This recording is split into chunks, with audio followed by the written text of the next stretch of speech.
Hello बच्चों, नमस्कार, good evening. क्या हाल चाल है, कैसे हैं आप सभी? आशा करता हूँ एकदम बढ़िया होंगे, एकदम जबरदस्त होंगे, मस्त होंगे और पढ़ाई सही से कर रहे होंगे। ठीक है, हाँ जी।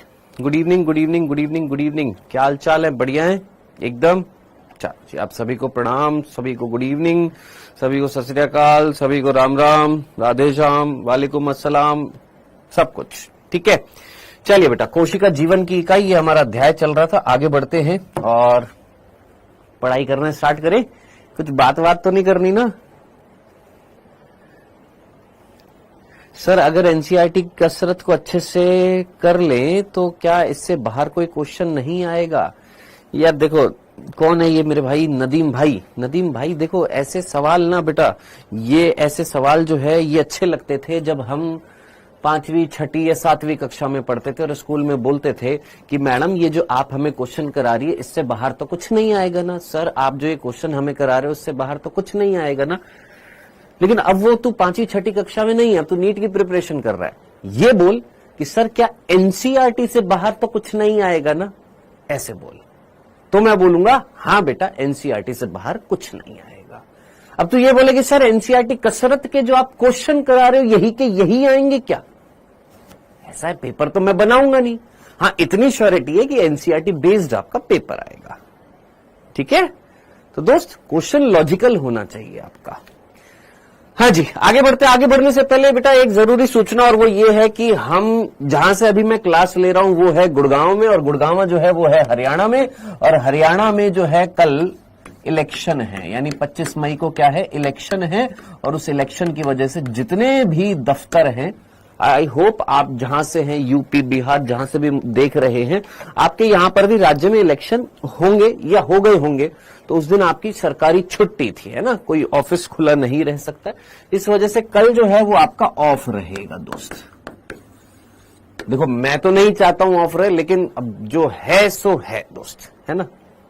ठीक, ओके, चलो आगे बढ़ते हैं। हम यहां पर पढ़ रहे थे बेटा प्रोकैरियोटिक कोशिका, और इस प्रोकैरियोटिक कोशिका में हम लोगों ने कुछ कुछ बिंदु पढ़ लिए थे। प्लीज आगे बढ़ने से पहले क्या आप मेरे साथ एनसीईआरटी पढ़ना चाहेंगे? क्या आपने एनसीईआरटी पढ़ी? जल्दी से एनसीईआरटी में प्रोकैरियोटिक कोशिका पेज नंबर 89 पर जो ये दे रखी है, आप चाहे तो इसको मेरे साथ पढ़ सकते हैं, या मैं नहीं पढ़ रहा, एक बार आप अपने आप इसको पढ़ लीजिए, फिर मैं आपसे क्वेश्चन पूछूंगा।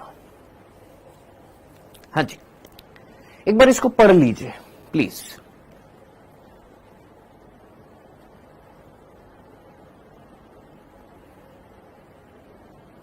हाँ शेख, संडे को भी ऑफ रहेगा।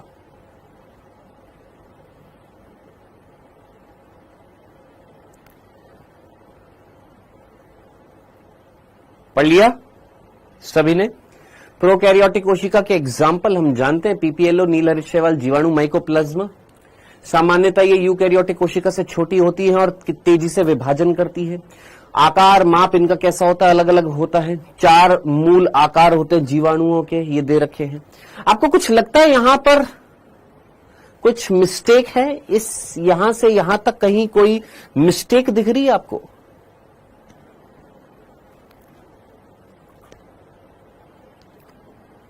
आपको लग रहा है यहां पर कोई मिस्टेक है?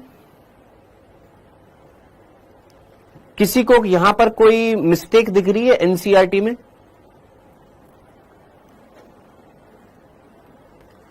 सैटरडे को ऑफ है, संडे को ऑफ है, सीधा हम मंडे को मिलेंगे। अब बीच में बातें मत करिए प्लीज। हाँ जी, कहीं आपको दिख रहा है यहां पर कुछ गलती लग रही है?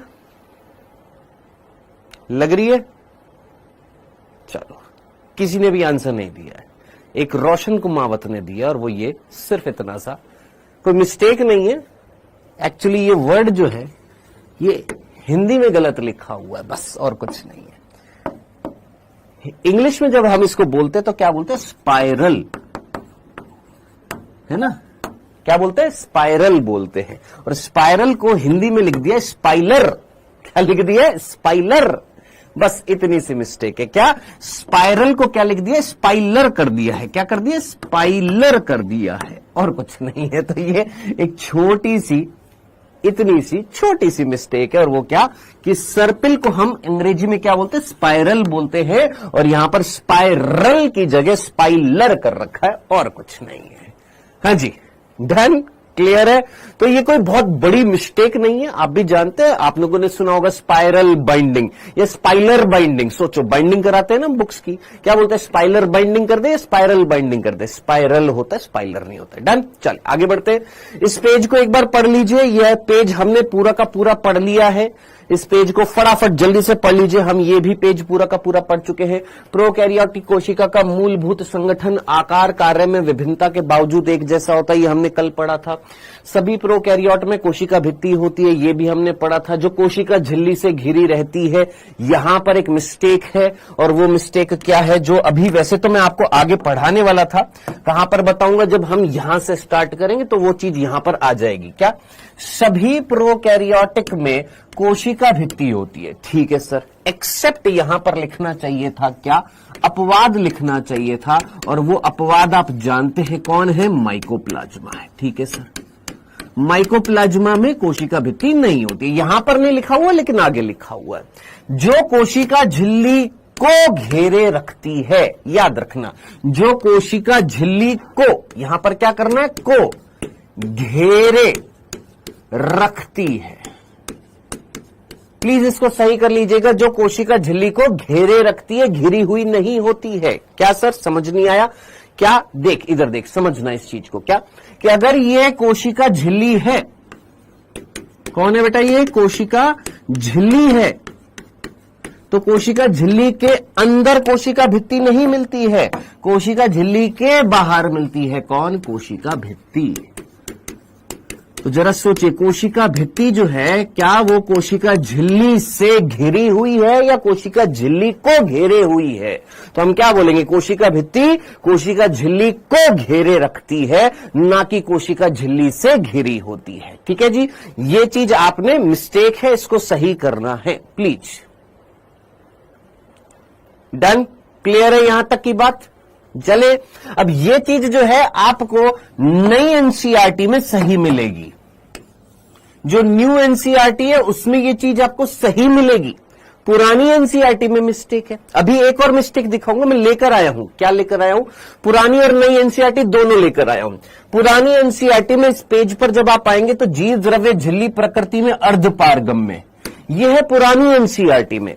नई एनसीईआरटी में लिखा हुआ है वर्णात्मक पारगम्य या वर्णात्मक लिखा हुआ है, तो वो चीज मैं आपको बताता जाऊंगा। ठीक है, तो यहां पर पुरानी एनसीईआरटी जिनके पास है, यहां पर मिस्टेक है, नई एनसीईआरटी में मिस्टेक नहीं है। याद रखना है, कोशिका झिल्ली को घेरे रखती है, ना कि कोशिका झिल्ली से घिरी होती है। क्लियर, समझ में आ गया? जिनके पास नई एनसीईआरटी है बिल्कुल ठीक है, जिनके पास पुरानी एनसीईआरटी है, जो अभी भी पुरानी एनसीईआरटी से पढ़ रहे हैं, जहां मैं बताता जा रहा हूं उसको सही करते जाइएगा। चलिए, क्लियर है? कोशिका में साइटोप्लाज्मिक तरल मैट्रिक्स के रूप में भरा होता है, इसका मीनिंग मैं आपको पहले भी बता चुका हूं। मैट्रिक मीन्स आव्यूह, यानी जो घेरेबद्ध है, किसी के अंदर घिरा हुआ है। इसमें कोई स्पष्ट विभेदित केंद्रक नहीं पाया जाता, ये हम लोगों ने पढ़ लिया था। आनुवांशिक पदार्थ मुख्य रूप से नग्न होता है, केंद्रक झिल्ली द्वारा परिबद्ध नहीं होता, ये हम कल पढ़ चुके हैं। जीनोमिक डीएनए कैसा होता है, ये हम लोगों ने कल पढ़ लिया था। प्लाज्मिड क्या होता है, ये हम लोगों ने कल पढ़ लिया था। प्लाज्मिड की खूबी दो कार्य, एक तो था प्रतिजैविक के खिलाफ प्रतिरोधकता या प्रतिजीवी प्रतिरोधकता, एंटीबायोटिक रेजिस्टेंस, और एक साथ साथ रूपांतरण या संयुग्मन में हेल्प करता है, लिंगी रोम बनाकर। यहां तक की बात हम लोग कर चुके हैं। डन, इसके आगे के बिंदु अब हमें पढ़ने हैं, तो क्या आप रेडी हैं आगे की चीजें पढ़ने के लिए प्रोकैरियोटिक कोशिका में?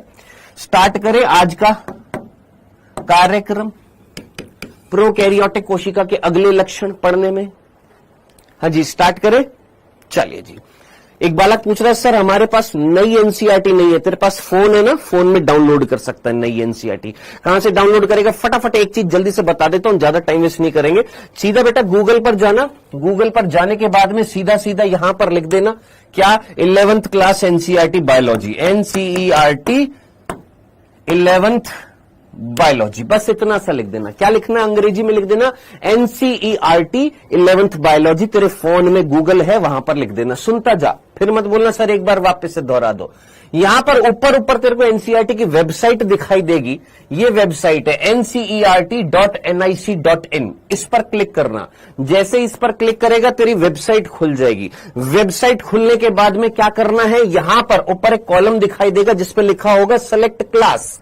इस पर क्लिक करना। क्लिक करते ही यहां पर क्लासेस दिख जाएंगी। तूने 11th क्लास पर क्लिक किया, कर दिया। फिर सब्जेक्ट पर क्लिक किया, बायोलॉजी पर, तेरे को जिस भी सब्जेक्ट की डाउनलोड करनी है कर दिया। फिर यहां पर क्या हिंदी में चाहिए कि इंग्लिश में चाहिए, ऑब्वियस सी बात है हिंदी में चाहिए तो जीव विज्ञान पर क्लिक कर देना। ये करने के बाद गो पर क्लिक कर देना। जैसे गो पर क्लिक करेगा तेरे यहां पर 19 चैप्टर जो 11th क्लास के हैं वो सारे के सारे दिख जाएंगे। अब तेरे को एक एक चैप्टर डाउनलोड नहीं करना, तेरे को क्या करना है, नीचे लिखा हुआ डाउनलोड कंप्लीट बुक, पूरी की पूरी बुक तेरे को डाउनलोड करनी है। इस पर क्लिक करना, तेरे फोन में 19 के 19 चैप्टर जो हैं वो डाउनलोड हो जाएंगे। कौन से, नई एनसीईआरटी के। ठीक है। नेक्स्ट दूसरा, एक और बालक पूछ रहा है क्या सर नई एनसीईआरटी फॉलो करें या पुरानी एनसीईआरटी। अगर देखो, अगर आपके पास पुरानी है तो पुरानी से काम चल जाएगा। नई खरीद सकते हो तो प्लीज खरीद लेना। ठीक है, समझ में आ गया। तो दोनों से चल सकता है, नहीं खरीद सकते तो खरीद लो, नहीं है नहीं खरीद सकते या नहीं खरीदना चाहते तो क्या पुरानी से चल जाएगा, चल जाएगा। जहां मिस्टेक होगी मैं बताता जाऊंगा। आइए स्टार्ट करते हैं प्रोकैरियोटिक कोशिका। अब प्रोकैरियोटिक कोशिका में जो अगला बिंदु आता है वो ये आता है कि प्रोकैरियोटिक कोशिका का विशिष्ट लक्षण क्या, प्रोकैरियोटिक कोशिका जो होती है उनका विशिष्ट लक्षण। मैंने आपको बताए थे कल 2 विशिष्ट लक्षण हैं, जिसमें से पहला विशिष्ट लक्षण जो है, पहला विशिष्ट लक्षण जो है वो क्या, अंतःवृष्ट पिंड का पाया जाना।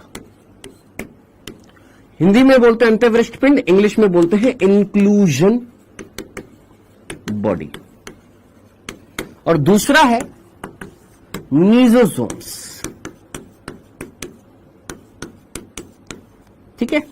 अब कंफ्यूजन कहां पर होएगा, हमारी हिंदी की एनसीईआरटी में एक जगह पर मीजोसोम लिखा हुआ है, एक जगह पर मीसोजोम लिखा हुआ है।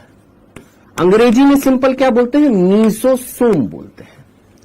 तो इसमें कंफ्यूज आइएगा मत, एक ही चीज है। मीजोसोम भी बोल सकते हैं, मीजोजोम भी बोल सकते हैं, दोनों चीजें बोल सकते हैं। ठीक है। कहीं कहे कि सर हमारे में तो मीजोजोम लिखा हुआ है, एक ही चीज है। मीजोसोम भी बोल सकते हैं, मीजोजोम भी बोल सकते हैं। ये दोनों विशिष्ट लक्षण है। विशेष लक्षण मतलब कि सभी प्रोकैरियोट्स में ये मिलेंगे ही मिलेंगे। क्या, अंतःवृष्ट पिंड का पाया जाना और मीजोसोम का पाया जाना, ये इनके विशिष्ट लक्षण है। किसके, प्रोकैरियोटिक कोशिका के। डन। और ये चीज हमारी एनसीईआरटी में लिखी हुई है। ये चीज मैंने तेरे को कल भी दिखा दी थी।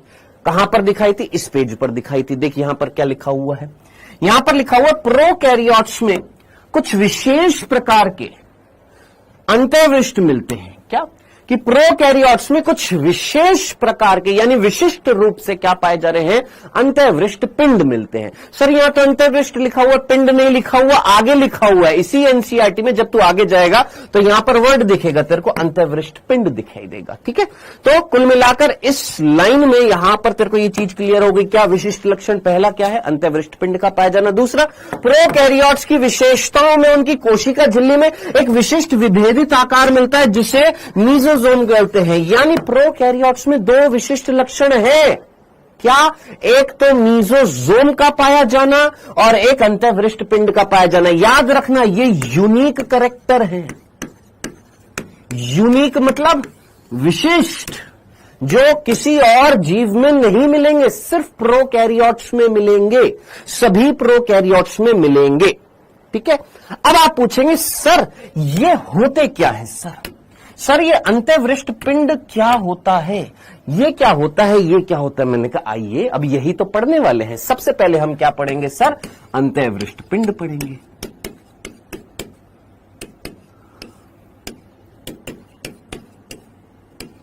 आइए सर ये अंतःवृष्ट पिंड क्या होते हैं, अंग्रेजी मैंने यहां पर लिख दिया इंक्लूजन बॉडी, ये क्या होते हैं। आगे बढ़ने से पहले एक सिंपल सा प्रश्न मैं आपसे पूछूंगा। आपके घर पर सब्जी आती है, आपके घर पर सब्जियां आती हैं? हां सर आती हैं। लेकर आते हैं मम्मी या पापा, सब्जी खरीद कर आते हैं? हां जी। मान लो आपके घर पर आज सब्जी लेकर आए पापा या मम्मी, सब्जी मंडी से सब्जी लेकर आ गए, ठीक है। मान लो बैंगन भी लेकर आ गए, भिंडी भी लेकर आ गए, तोरई भी लेकर आ गए, घिया भी लेकर आ गए, या जो भी आपके घर में सब्जी आई है, 4-5 सब्जियां लेकर आ गए। क्या सारी की सारी सब्जियां एक दिन में बना डालते हैं क्या?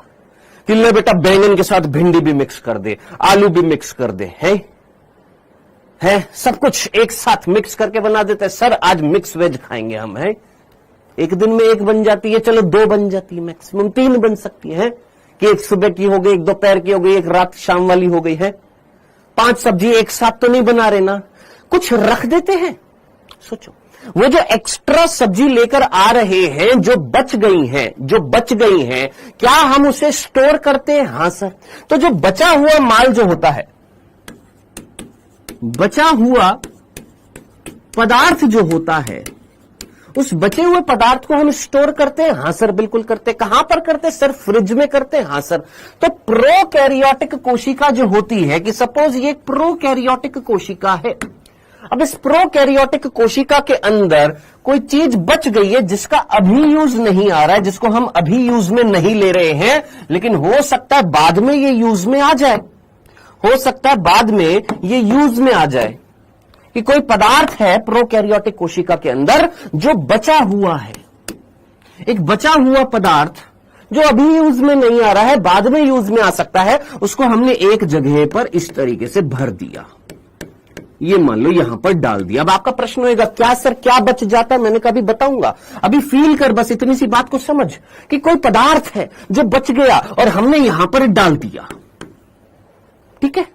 तो यह संरचना जो होती है, वो बचा हुआ पदार्थ जो एक निश्चित जगह पर स्टोर होता है, संचित किया जाता है। संचित मीन्स स्टोर किया जा रहा है, ये जिसके ऊपर कोई आवरण नहीं है, याद रखना, जिसके ऊपर कोई आवरण नहीं है,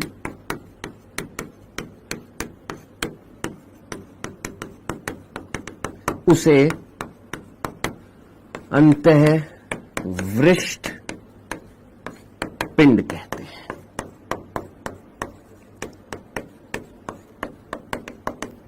खत्म। कि भैया ये कोशिका थी, इसके अंदर कोई पदार्थ बच गया है, उस बचे हुए पदार्थ को हमने यहां पर एक जगह पर इकट्ठा कर दिया है। अब इस संरचना को हमने क्या बोल दिया है? सर ये जो है इसको हम बोल रहे हैं अंतःवृष्ट पिंड, जिसके ऊपर कोई आवरण नहीं है। याद रखना ये इंपॉर्टेंट है, जिसके ऊपर कोई भी आवरण नहीं है। तेरे से नीट में प्रश्न पूछा जाएगा, अंतःवृष्ट पिंड के ऊपर कोई आवरण मिलता है? तू बोलेगा नहीं, कोई आवरण नहीं मिलता है, ये झिल्लीहीन होते हैं, इसके ऊपर कोई आवरण नहीं होता है। डन, इतनी सी बात समझ में आ गई। अब आपका प्रश्न यही होगा, सर कौन सा पदार्थ यहां पर स्टोर किया जा रहा है? क्या यहां पर स्टोर किया जा रहा है? किसको धरा जा रहा है? किसको रखा जा रहा है? किसको स्टोर किया जा रहा है? मैंने कहा आइए समझते, आगे बढ़ते हैं। ये वाला बिंदु अगर क्लियर हो गया तो आगे बिंदु पर पढ़ते हैं। ये जो अंतःवृष्ट पिंड जो होते हैं, ये जो अंतःवृष्ट पिंड जो होते हैं, ये होते हैं 3 प्रकार के। अब एक चीज जो मैं आपको यहां पर बताने जा रहा हूं, जो आपको लगेगा अरे सर ये तो आउट ऑफ एनसीईआरटी, नहीं एनसीईआरटी बेस्ड है, लेकिन एक अलग तरीके से, एक अलग मोड़ से बताने जा रहा हूं, समझना। देखिए अंतःवृष्ट पिंड जो होते हैं, ये होते हैं 3 प्रकार के। इनके नाम जरा ध्यान से सुनना। पहला है गैस रस धानी। देखो बातें करोगे तो कुछ समझ में नहीं आएगा। दूसरा जो है वो है इनऑर्गेनिक, पहले इंग्लिश में लिख देता हूं, इनऑर्गेनिक बॉडीज, जिसको हम क्या बोलते हैं? अकार्बनिक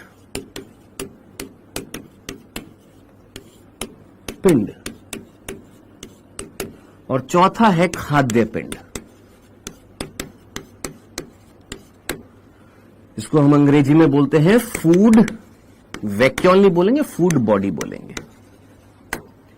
ये होती है 3 प्रकार की। कौन? हमारी जो अंतःवृष्ट पिंड जो होती हैं बेटा, ये होती है 3 प्रकार की। याद रखना है आपने, ये 3 प्रकार हैं अंतःवृष्ट पिंड के।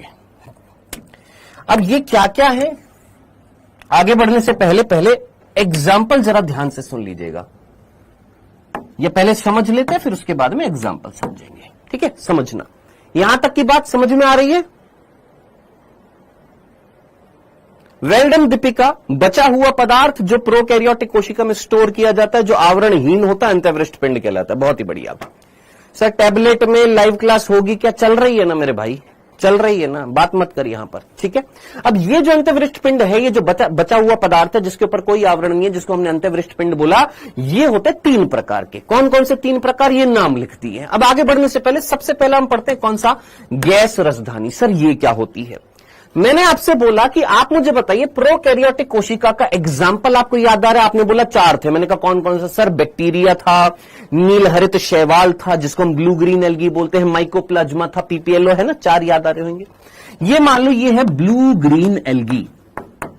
भविष्य में अगर मैं बीजीए लिखूं तो एक ही बार में दिमाग में फिट कर लेना, BGA means blue green algae, नील हरित शैवाल जिसको हम साइनोबैक्टीरिया भी बोलते हैं।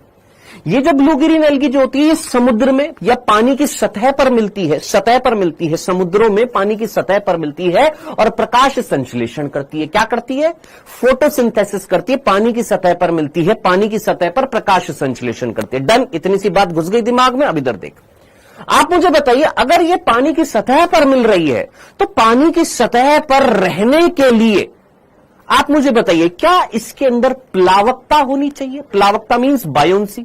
अरे भैया तूने 2 ट्यूब ली, जैसे तेरी साइकिल है, साइकिल के अंदर टायर होता है, टायर के अंदर ट्यूब्स होती है ना, ट्यूब्स देखिए ना, ट्यूब होती है ना, रबड़ की ट्यूब होती है। एक के अंदर तूने भर दी मिट्टी और एक के अंदर तूने भर दी गैस। कौन सी पानी के ऊपर तैरेगी? जिसमें गैस है। क्यों? क्योंकि गैस की डेंसिटी जो होती है वो क्या होती है? सॉलिड से कम होती है। तो बिल्कुल बेसिक सा कंसेप्ट है फिजिक्स का है। तो अब जरा सोचिए, इस कोशिका को पानी के ऊपर तैरना है तो क्या इसके अंदर हवा होनी चाहिए या नहीं होनी चाहिए? यस सर, इसके अंदर वायु होनी चाहिए। तो इस नील हरित शैवाल के अंदर, इस ब्लू ग्रीन एल्गी के अंदर, इसके कोशिका द्रव्य में जगह जगह पर गैस भरी पड़ी है। गैस जो है वो स्टोर हो गई है, जिसके ऊपर कोई आवरण नहीं मिल रहा। तो इस संरचना को हमने क्या बोला? सर इस संरचना को हमने बोला गैस रसधानी। ये सिंपल फूड, इसको हमने क्या बोला? गैस वैक्यूल बोला है। आवाज नहीं आ रही है? आवाज नहीं आ रही है? आवाज नहीं आ रही है? क्लास नहीं चल रही है? कैसी बातें कर रहे हो मेरे भाई? हाँ जी, हाँ जी, क्या इतनी सी बात समझ में आ गई? डंडना डंडन क्लियर है। अब आपका एक प्रश्न होगा, सर ये तो सर प्लांट्स में मिलती है ऐसी चीज? तो बिल्कुल मिलती है, लेकिन प्लांट्स में और यहां पर फर्क क्या है? जरा सोच।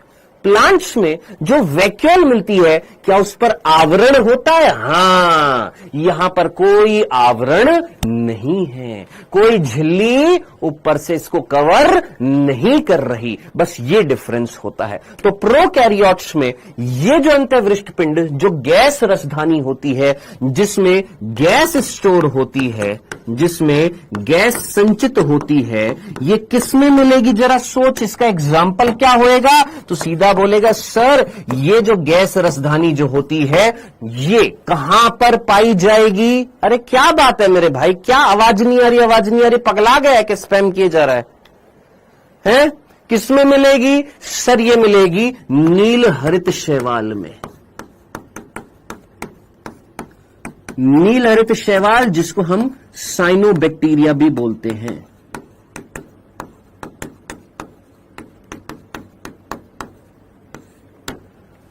डन? जल्दी से मुझे बताइए, यहां तक की बात क्लियर है? यहां तक चीज समझ में आ गई है आपको? यह है पहला प्रकार अंत्यवृष्ट पिंडिका। सर एक बार और बताओ? नहीं, एक ही बार बताया जाएगा। चलिए आगे बढ़ते हैं। नेक्स्ट दूसरा है अकार्बनिक पिंड। दूसरा कौन है? अकार्बनिक पिंड। अब सर ये अकार्बनिक पिंड क्या होते हैं?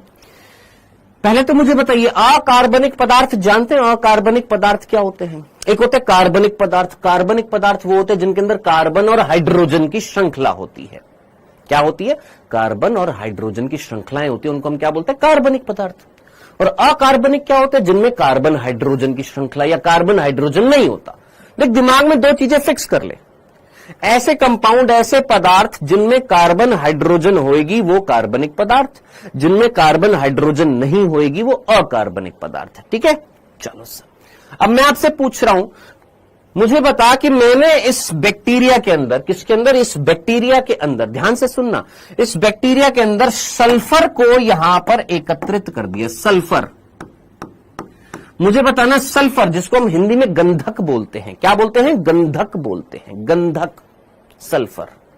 मैंने यहां पर फॉस्फेट डाल दी, फॉस्फेट, क्या डाल दी? फॉस्फेट। Phosphate means phosphorus. ठीक है, क्या डाल दिया सर? सल्फर या सल्फेट डाल दिए। ये सल्फर डाल दी, ये फॉस्फेट डाल दिया है। अब पहले तो सोचिए, हालांकि ये तो मतलब ऐसा सवाल है जो छठी क्लास के बच्चे या 7वीं क्लास के बच्चे से पूछा जाए। सल्फर कौन है? तूने पीरियोडिक टेबल पढ़ी है ना केमिस्ट्री में, वहां पर सल्फर एक धातु होता है, मतलब एक एलिमेंट है, एक तत्व है सल्फर। फॉस्फेट, फॉस्फोरस एक तत्व है। क्या सल्फर एस, फॉस्फेट PO4 3-। हाँ जी, क्या ये आपके कार्बनिक पदार्थ है कि अकार्बनिक पदार्थ है? सर ये तो अकार्बनिक पदार्थ है, ये तो तत्व है। तो जरा सोच, यहां पर इस बैक्टीरिया के अंदर सल्फर स्टोर कर दी, फॉस्फेट स्टोर कर दी, अजी आयरन, लोहा, लोहा यहां पर स्टोर है, Fe। तो जरा सोच, ऐसे अंतःवृष्ट पिंड को मैं क्या बोलूंगा? सर ऐसे अंतःवृष्ट पिंड को हम अकार्बनिक पिंड बोलेंगे, जिसका एग्जाम्पल क्या हो जाएगा? सर फॉस्फेट कणिका, जिसका एग्जाम्पल क्या हो जाएगा? सल्फर कणिका। ठीक है, तो ये क्या हो जाएंगे? फॉस्फेट कणिका, सल्फर कणिका, आयरन कणिका। ये सारे के सारे कौन सी अंतःवृष्ट पिंड है? सर ये अकार्बनिक पिंड है। यानी अकार्बनिक पदार्थ अगर स्टोर हो रहा है प्रोकैरियोटिक कोशिका में, तो ऐसे अंतःवृष्ट पिंड को हम क्या बोलेंगे? अकार्बनिक पिंड बोलेंगे। डन, क्लियर है जनाब? ये किसमें मिलेगा? ये मिलेगा आपके बैक्टीरिया में। किसमें मिलेगा जनाब? नॉर्मल जो बैक्टीरिया होते हैं उनके अंदर मिलेगा। अब बात करते हैं खाद्य पदार्थ की, खाद्य पिंड की। खाद्य पदार्थ, सर कल का होमवर्क नहीं मिला? हां जी, मेरे पास प्रोकैरियोटिक कोशिका से संबंधित जितने भी प्रश्न थे मैं ऑलरेडी दे चुका हूं आपको। ठीक है, बाकी क्वेश्चन मैं क्लास में करा रहा हूं। ठीक है, जब खत्म हो जाएगा तो होमवर्क नहीं मिलेगा। जितने भी क्वेश्चन होंगे एक बार में, 1-2 क्लास में मैंने आपको 3 बार होमवर्क दे दिया, वो प्रोकैरियोटिक कोशिका से संबंधित होमवर्क थे। ठीक है, डन। आइए खाद्य पिंड की बात करते हैं। खाद्य पिंड का मतलब फूड बॉडी का मतलब कि कहीं ना कहीं कौन सा पदार्थ स्टोर हो रहा है? खाद्य पदार्थ। यानी आपके घर पर जो बच गया फूड मटेरियल, उसको आप जब स्टोर करते हो तो सेम टू सेम इस बैक्टीरिया के अंदर कोई फूड मटेरियल है, कोई खाद्य पदार्थ है जो बच गया, हमने उसको यहां पर क्या कर दिया गुरु? स्टोर कर दिया है। मान लो ये फूड मटेरियल था और इसको हमने यहां पर स्टोर कर दिया। अब सर एग्जाम्पल क्या स्टोर किया, कौन सा फूड मटेरियल स्टोर किया है? तो आइए देखिएगा, ध्यान से सुनिएगा। पर्टिकुलरली नील हरित शैवाल जो होती है, कौन? ब्लू ग्रीन एल्गी जो होती है, ब्लू ग्रीन एल्गी के अंदर जो फूड मटेरियल स्टोर होता है वो कौन सा होता है? याद रखना, भूल मत जाना, साइनोफाइसियन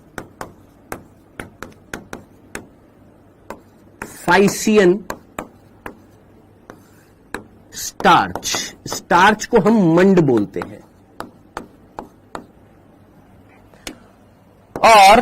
और सामान्य बैक्टीरिया जो होता है, सामान्य बैक्टीरिया जो होता है, नॉर्मल बैक्टीरिया जो होता है, उसके अंदर जो फूड मटेरियल स्टोर होता है वो होता है ग्लाइकोजन।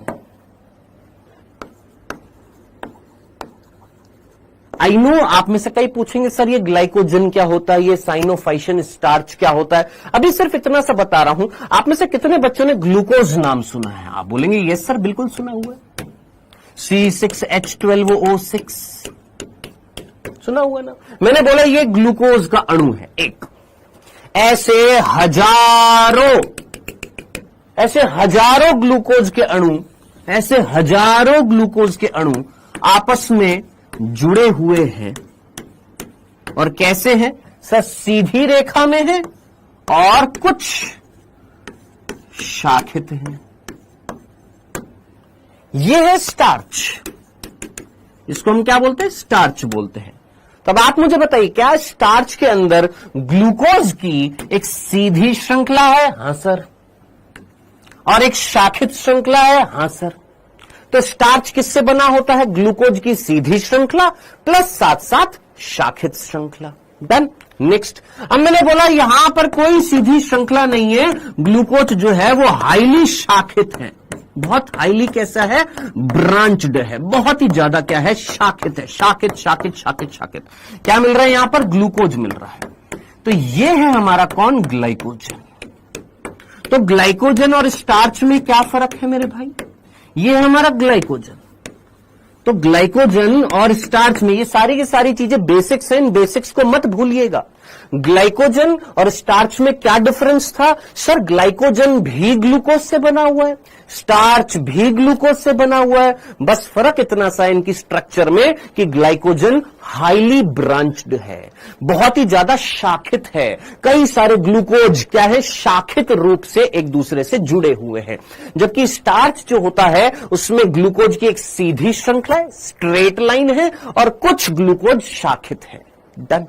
तो याद रखना, बैक्टीरिया के अंदर जो फूड मटेरियल स्टोर होता है, जो खाद्य पदार्थ स्टोर होता है, वो किस रूप में होता है? ग्लाइकोजन के रूप में। जबकि नील हरित शैवाल में किस रूप में होता है? साइनोफाइशन मंड के रूप में, साइनोफाइशन स्टार्च के रूप में स्टोर होता है। अब ये बातें सुनने के बाद में अब इधर देखना, ये जितनी भी बातें मैंने तेरे को बताई हैं, ये सारी बातें सुनने के बाद में, समझने के बाद में, अब एक काम कर, इस पूरे अंतःवृष्ट पिंड को यहां से लेकर यहां तक पूरा का पूरा पढ़। सर सेल्यूलोज किससे बना होता है? ग्लूकोज की सीधी श्रृंखला, कोई शाखित श्रृंखला नहीं होती है दोस्त। यहां से लेकर यहां तक तेरी एनसीईआरटी में अंतःवृष्ट पिंड लिखा हुआ है, इसको एक बार पढ़ आराम से।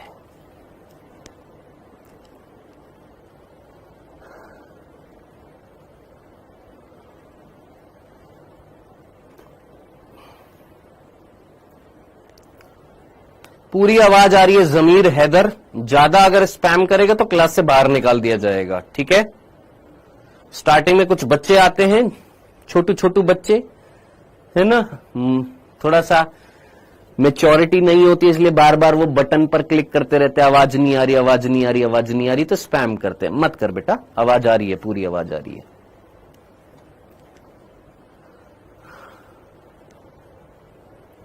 अकॉर्डिंग टू एनसीईआरटी प्रोकैरियोटिक कोशिका के दो विशिष्ट लक्षण हैं। सर फास्ट पढ़ाइए, आप है ना बाद में पढ़ लीजिएगा, रिकॉर्डेड क्लास देख लीजिएगा।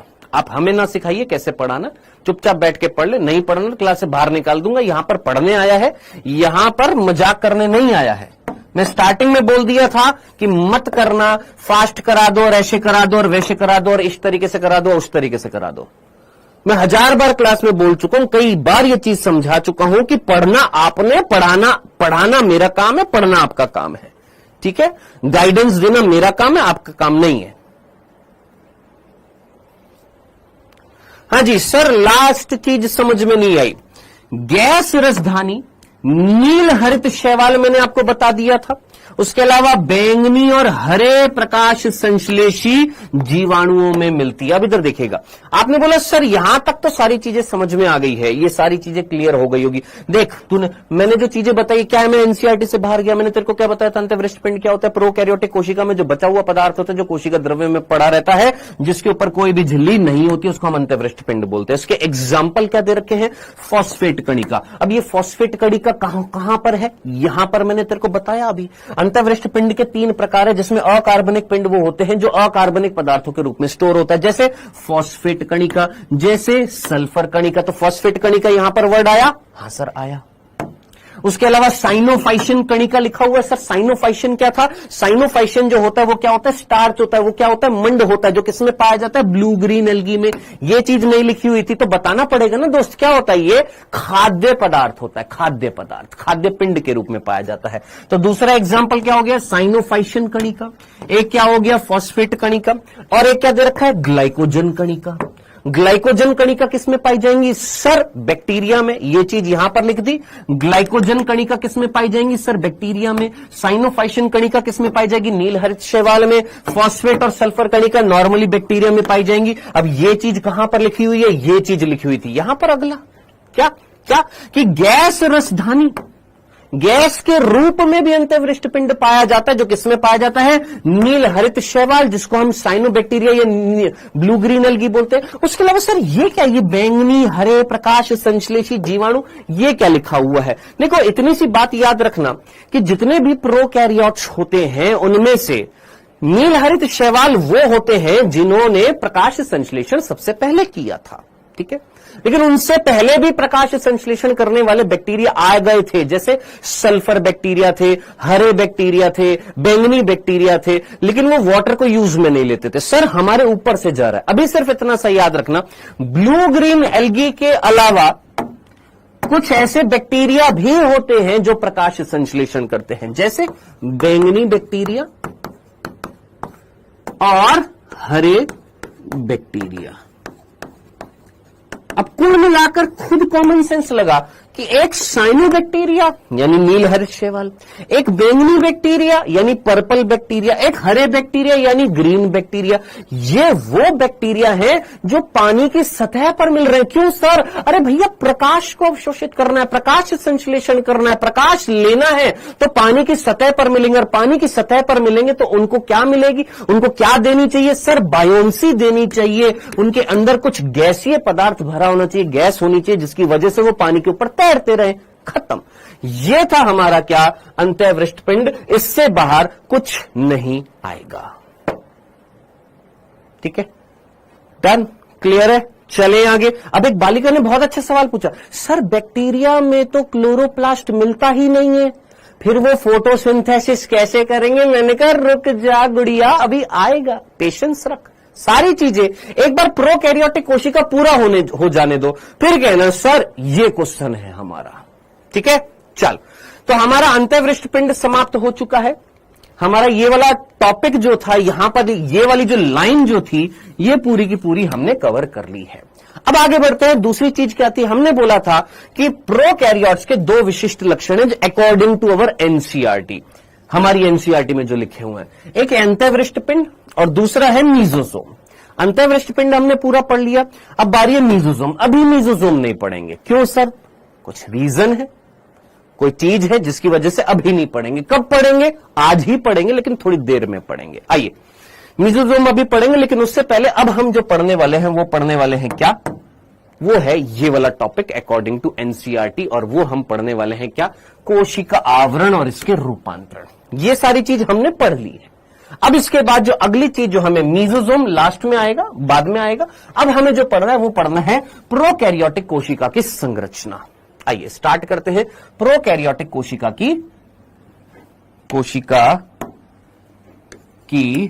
संरचना, स्ट्रक्चर देखने वाले हैं प्रोकैरियोटिक कोशिका की, कि आखिर प्रोकैरियोटिक कोशिका में क्या क्या चीजें मिलती हैं। ठीक है, तो प्रोकैरियोटिक कोशिका की हम स्ट्रक्चर देखने वाले हैं। आइए स्टार्ट करते हैं। देखिए, प्रोकैरियोटिक कोशिका की जब हम स्ट्रक्चर देखते हैं तो सबसे पहले हमें क्या पढ़ना पड़ेगा? कोशिका आवरण। सबसे पहले हमें क्या पढ़ना पड़ेगा? सर कोशिका आवरण पढ़ना पड़ेगा, सेल एनवलप पढ़ना पड़ेगा।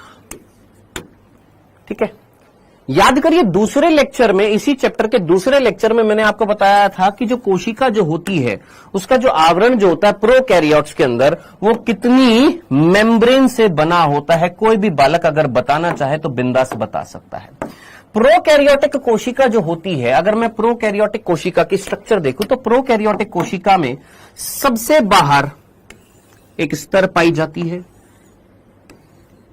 फिर उसके नीचे एक और स्तर पाई जाती है, फिर उसके नीचे एक और स्तर पाई जा रही है। ये 3 स्तरें मिलकर क्या कहलाती हैं? कोशिका आवरण कहलाती है। क्या बोला हमने? ये जो 3 स्तरें हैं, ये 3 स्तरें मिलकर क्या कहला रही है? कोशिका आवरण। जिसमें से आउटर मोस्ट लेयर जो होती है, सबसे बाहर वाली लेयर जो होती है, उसका नाम है क्या? ग्लाइकोकैलिक्स। अंग्रेजी में भी ग्लाइकोकैलिक्स। नीचे, उसके नीचे कोशिका भित्ति, जिसको हम क्या बोलते हैं? Cell wall. उसके नीचे कोशिका झिल्ली। तो आपसे सिंपल सा प्रश्न है, बहुत सीधा सा, कि भैया जरा सोचिए, प्रोकैरियोटिक कोशिका का जो कोशिका आवरण जो है वो कितने स्तरों से बना होता है? तो हम सीधा बोलेंगे भैया 3 स्तरों से बना होता है। सबसे बाहर ग्लाइकोकैलिक्स, नेक्स्ट कोशिका भित्ति और नेक्स्ट कोशिका झिल्ली। तो सबसे पहले हमें क्या पढ़ना पड़ेगा? कोशिका आवरण में ग्लाइकोकैलिक्स। आइएगा, सबसे पहले क्या पढ़ेंगे सर? ग्लाइकोकैलिक्स। ठीक है, यहां पर हिंदी में लिख दिया तो यहां पर इंग्लिश में लिख दिया है। चलो हिंदी में भी लिख देते हैं, ग्लाइकोकैलिक्स। अब देखिए, ग्लाइकोकैलिक्स हमारी एनसीईआरटी में बिल्कुल भी डिटेल में नहीं समझाया गया है, बिल्कुल भी नहीं समझाया गया है ना? और आपकी उत्सुकताएं होंगी कुछ कुछ चीजें जानने की, तो पहले एक बार सुन लीजिए, उसके बाद में मैं आपसे बोलूंगा जितना एनसीईआरटी में दिया गया है उसी पर ही स्ट्रिक्ट रहिए। जनरल नॉलेज की क्लास नहीं है कि हमें पीएचडी करनी है। जहां एक्स्ट्रा बताने की जरूरत है वहां पर मैं बता दूंगा। सबसे पहला बिंदु कि सर ये ग्लाइकोकैलिक्स किससे बनी होती है? ये ग्लाइकोकैलिक्स किससे बनी होती है? तो सबसे पहला बिंदु, ये ग्लाइको प्रोटीन और ग्लाइको लिपिड की बनी होती है।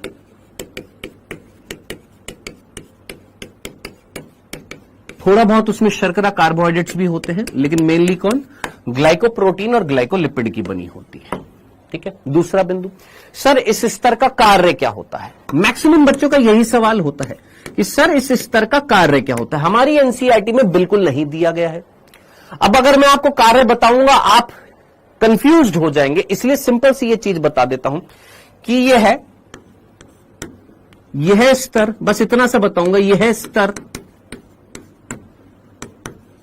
यह स्तर चिपकने या किसी ठोस पदार्थ से चिपकने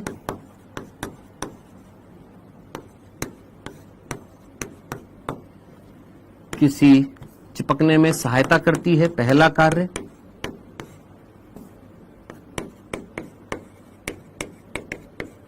पहला कार्य क्या?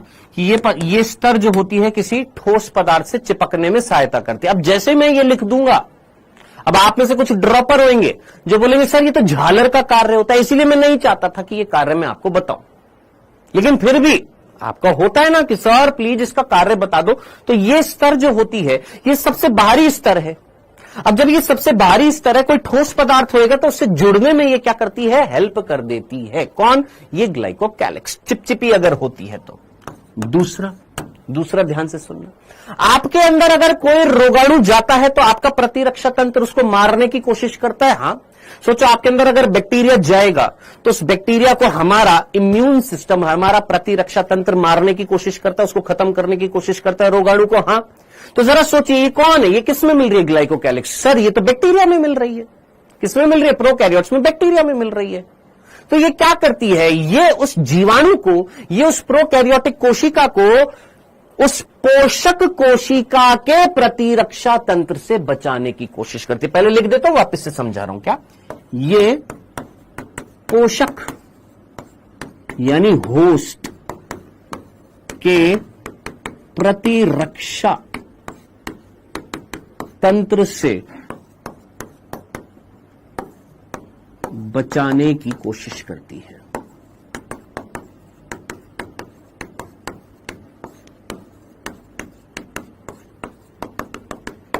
ठीक है, अब इधर देखना, ध्यान से सुनना। मैंने बोला मान लो ये एक बैक्टीरिया है, ये मेरे अंदर गया, ठीक है। अब मेरे अंदर जब जाएगा तो मेरा इम्यून सिस्टम इसको क्या कहेगा कि आजा आजा आजा, है नहीं ना, मारेगा ना इसको, क्योंकि ये नुकसानदेही हो सकता है, नुकसान पहुंचा सकता है। तो इसको हमारा इम्यून सिस्टम अगर मारेगा तो ये क्या कहेगा कि आजा मेरे को मार दे, ये भी तो अपने आप को बचाने की कोशिश करेगा ना। तो आखिर इसमें कौन सी स्तर है जो इस जीवाणु को प्रोटेक्ट करेगी मेरे इम्यून सिस्टम से? तो ये वो स्तर है, कौन? ग्लाइकोकैलिक्स, जो क्या करती है? पोषक। पोषक मतलब जिसके अंदर ये कोशिका जा रही है। ये कौन है? सोचो, ये है बैक्टीरिया, ये मेरे अंदर गया, तो ये कौन है? मेरा मेहमान। ये मेरे अंदर जा रहा है, ये कौन है? मेरा मेहमान है। तो मैं कौन हूं? मेजबान हूं।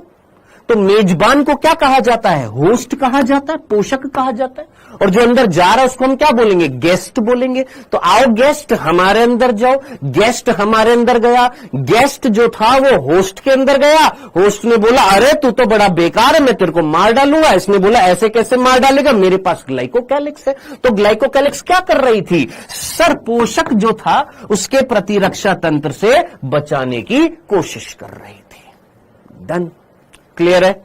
अब ये दोनों चीजें हमारी एनसीईआरटी में नहीं दे रखी हैं, तो अगर आप याद रखना चाहते हैं याद रख सकते हैं, नहीं याद होता गोली मार दीजिए इस चीज को कि हमारी एनसीईआरटी में नहीं है, हम याद नहीं रख पाएंगे। कोई बात नहीं, कोई दिक्कत नहीं है। तो सर याद क्या रखना है ये तो बताइए। यहां से यहां तक जो मैंने यहां पर दो चीजें लिखी है, पहला कि ये इससे बनी होती है, दूसरा इसका कार्य क्या है, ये कुछ नहीं दे रखा हमारी एनसीईआरटी में। तो सर क्वेश्चन क्या बनेगा? जो चीज दे रखी है वो पढ़ा दो। तो तीसरी चीज जो दे रखी है वो ये कि ये जो ग्लाइकोकैलिक्स जो होती है ये दो तरीके से मिलती है। अगर ये मोटी मिलती है और कठोर होती है, जैसे ये ग्लाइकोकैलिक्स है। अब अगर ये मोटी होगी, कैसी होगी? ये मोटी मोटी मोटी मोटी मोटी मोटी होगी, है मोटी होगी इस तरीके से। और ऑब्वियस सी बात है, मोटी होगी तो कठोर होगी। अगर ग्लाइकोकैलिक्स मोटी मिलती है, कठोर होती है, तब इस ग्लाइकोकैलिक्स को नाम दिया जाता है, इसे पुकारा जाता है क्या? इसको नाम दिया जाता है संपुटिका कैप्सूल। और अगर ये पतली होती है, पतली ढीली आच्छद, आपको हिंदी में एक वर्ड मिलेगा आच्छद, जिसको हम शीथ बोलते हैं, मतलब आवरण। मैं तेरे को एनसीईआरटी के एक एक वर्ड टू वर्ड बताऊंगा। मुझे पता है जब तू एनसीईआरटी पढ़ेगा तो कौन सा वर्ड तेरे को समझ में नहीं आएगा। तो ये एक पतली ढीली आच्छद के रूप में, आच्छद मीन्स अंग्रेजी में शीथ लिखा हुआ है, मतलब क्या? आवरण। यानी एक पतले ढीले आवरण के रूप में जब मिलती है तब हम इसको क्या नाम देते हैं? तब बालक हम इसको नाम देते हैं क्या? अवपंक स्तर बोल दीजिए, या अवपंक लेयर, स्लाइम लेयर बोल देते हैं। हिंदी में क्या बोलते हैं? Slime layer. अवपंक परत भी लिखा होता है कई जगह, अवपंक परत लिखा होता है, अवपंक स्तर लिखा होता है। ठीक है जी, डन, क्लियर है? ये दे रखा है हमारी एनसीईआरटी में। और क्वेश्चन अगर बनेगा तेरे नीट में तो सिर्फ यहीं से बनेगा, तेरे से सीधा पूछ लिया जाएगा ग्लाइकोकैलिक्स अगर मोटी कठोर होगी तो क्या बोला जाएगा? सर संपुटिका कैप्सूल बोला जाएगा। और अगर पतली होगी, चिपचिपी होएगी, याद रखना, पतली होएगी, चिपचिपी होएगी, तब हम उसको क्या बोलेंगे? अवपंक परत या स्लाइम लेयर। डन, क्लियर है? समझ में आ गया? एक और फंक्शन याद रख लेना, ये इन्फेक्शन में भी हेल्प करती है, ये संक्रमण में भी, संक्रमण के लिए उत्तरदायी होती है। अब ये वाला बिंदु जो है ये मैं आपसे पूछूंगा जब हम 12th क्लास का एक चैप्टर पढ़ेंगे, जिसका नाम है वंशागति का आणविक आधार, जहां पर हम एक वैज्ञानिक का एक्सपेरिमेंट पढ़ेंगे जिसने चूहे के ऊपर एक्सपेरिमेंट किया था। नाम था उनका ग्रिफिथ। ड्रॉपर्स को एकदम से याद आएगा, हाँ ग्रिफिथ। उसके अंदर कुछ बैक्टीरिया डाला गया था जिसके 2 प्रभेद थे, एक एस प्रभेद एक आर प्रभेद, है ना। तो वहां पर मैं याद दिलाऊंगा क्या कि ये जो ग्लाइकोकैलिक्स जो होती है ये रिस्पॉन्सिबल होती है इन्फेक्शन के लिए, संक्रमण के लिए भी रिस्पॉन्सिबल होती है। तो याद रख लेना अभी के लिए। डन। तो ये 3 फंक्शन, जिसमें से ये याद रख लेना, बाद में आएगा। कब आएगा? 12वीं कक्षा का जब चैप्टर पढ़ेंगे। बाकी ग्लाइकोप्रोटीन ग्लाइकोलिपिड की बनी होती है। ये जो यहां पर चीज बताइए ये हमारी एनसीईआरटी में नहीं है, जो एनसीईआरटी में है वो ये दे रखा है। तो ये वाला बिल्कुल याद रखना है, और अगर ये याद रख सकता है तो अच्छी बात है, नहीं याद रख सकता तो ये नहीं बोलूंगा बुरी बात है। ट्राई करना, सिंपल सी चीज है, आराम से याद हो जाएगी। ठीक है, ये था सबसे पहला कोशिका आवरण जिसका नाम था ग्लाइकोकैलिक्स। नेक्स्ट आते हैं, किस पर आते हैं? कोशिका भित्ति पर आते हैं। अगला जो आवरण जो आ रहा है वो आ रहा है कोशिका भित्ति। अब हमारी एनसीईआरटी में कोशिका भित्ति के बारे में बिल्कुल भी डिटेल में नहीं बताया हुआ है। कोशिका भित्ति जिसको हम क्या बोलते हैं? सेल वॉल बोलते हैं। ठीक है, बिंदु दर बिंदु चीजें समझने की कोशिश करना। सर 12th कब पढ़ाएंगे? अगले साल पढ़ाएंगे। तेरे को बहुत जल्दी हो रही है बे, यहां पर पढ़ा रहे, तेरे को बातें करने के अलावा और कोई बात वो नहीं है, है? 12th कब पढ़ाएंगे? अभी जुम्मा अभी 5वां लेक्चर हुआ, तेरे को अभी से टेंशन हो गई। रुक जा यार, पढ़ ले, पढ़ाऊंगा वो भी। सर पूछ ही तो रहे थे, मत पूछ। पढ़ाते हुए ऐसे फालतू के प्रश्न मत पूछ अभी, क्योंकि फ्लो बना हुआ है पढ़ाने का। तेरा भी फ्लो बनना चाहिए पढ़ने का। हां जी, देखिए पहला बिंदु कोशिका भित्ति से संबंधित पढ़ते हैं, सिर्फ पढ़ाई पर फोकस दे रेहान कुरैशी। वापस से एक ही चीज को फिर वापस से स्पैम कर रहा है। हां जी, क्या कोशिका भित्ति सिर्फ प्रोकैरियोट्स में मिलती है? आंसर रेहान कुरैशी जल्दी से आंसर दे। क्या कोशिका भित्ति सिर्फ प्रोकैरियोट्स में मिलती है? सभी आंसर दे सकते हो। क्या कोशिका भित्ति सिर्फ प्रोकैरियोट्स में मिलती है? मेरे को पता है अभी भी कुछ बालक बोलेंगे हां सर हां, है ना। साध कह रहा है हां प्रोकैरियोट्स में मिलती है। यूकैरियोट्स में चूहे खा गए, प्लांट्स में नहीं मिलती। पहले लेक्चर में बता दिया था दोस्त, इसलिए बोला जाता है पहले लेक्चर से क्लासेस को अटेंड करिए, सीरियसली अटेंड करिए। प्लांट्स में भी होती है, एनिमल्स में नहीं होती, पादपों में होती है, कवक में होती है, प्रोटिस्टा जगत में होती है, पहले लेक्चर में बताया था। तो कोशिका भित्ति प्रोकैरियोट्स और यूकैरियोट्स दोनों में होती है, लेकिन प्रोकैरियोट्स की कोशिका भित्ति और यूकैरियोट्स की कोशिका भित्ति अलग अलग होती है। क्या सर? मतलब यूं समझिए कि फोन तेरे पास भी है, फोन मेरे पास भी है। उस फोन का कार्य क्या है? सर फोन मिलाना। मेरे पास भी फोन है, तेरे पास भी फोन है। हाँ सर, दोनों के पास फोन है। तू भी उस फोन का इस्तेमाल क्या करता है? यूट्यूब को देख लेता है, रील्स देख लेता है, डाउटनेट में जो कोर्स खरीदा उसमें क्लास देख लेता है कभी कभी। अभी तो जुम्मा 4 दिन हुए हैं तो हमने देख लिया, स्टार्ट कर दिया। कुछ दिन बाद ये भी हम नहीं देखेंगे, है ना? ऐसा ना, नहीं, फ्लो ऐसे ही रहना, ठीक है। तो उस फोन के कई सारे इस्तेमाल होते हैं, आप भी करते हैं, मैं भी करता हूं। लेकिन तेरे पास जो फोन है और मेरे पास जो फोन है, हो सकता है वो अलग अलग हो सकता है तेरे पास शियोमी का फोन हो सकता है तेरे पास आईफोन हो सकता है तेरे पास सैमसंग का हो, है ना। मेरे पास अभी तो सैमसंग का है। तो कहने वाली बात थी क्या कि कोशिका भित्ति जो है वो प्रोकैरियोट्स में भी मिलती है, यूकैरियोट्स में भी मिलती है, दोनों में मिलती है। लेकिन प्रोकैरियोट्स की कोशिका भित्ति और यूकैरियोट्स की कोशिका भित्ति डिफरेंट होती है, अलग होती है। ये प्रोकैरियोट्स और यूकैरियोट्स दोनों में मिलती है।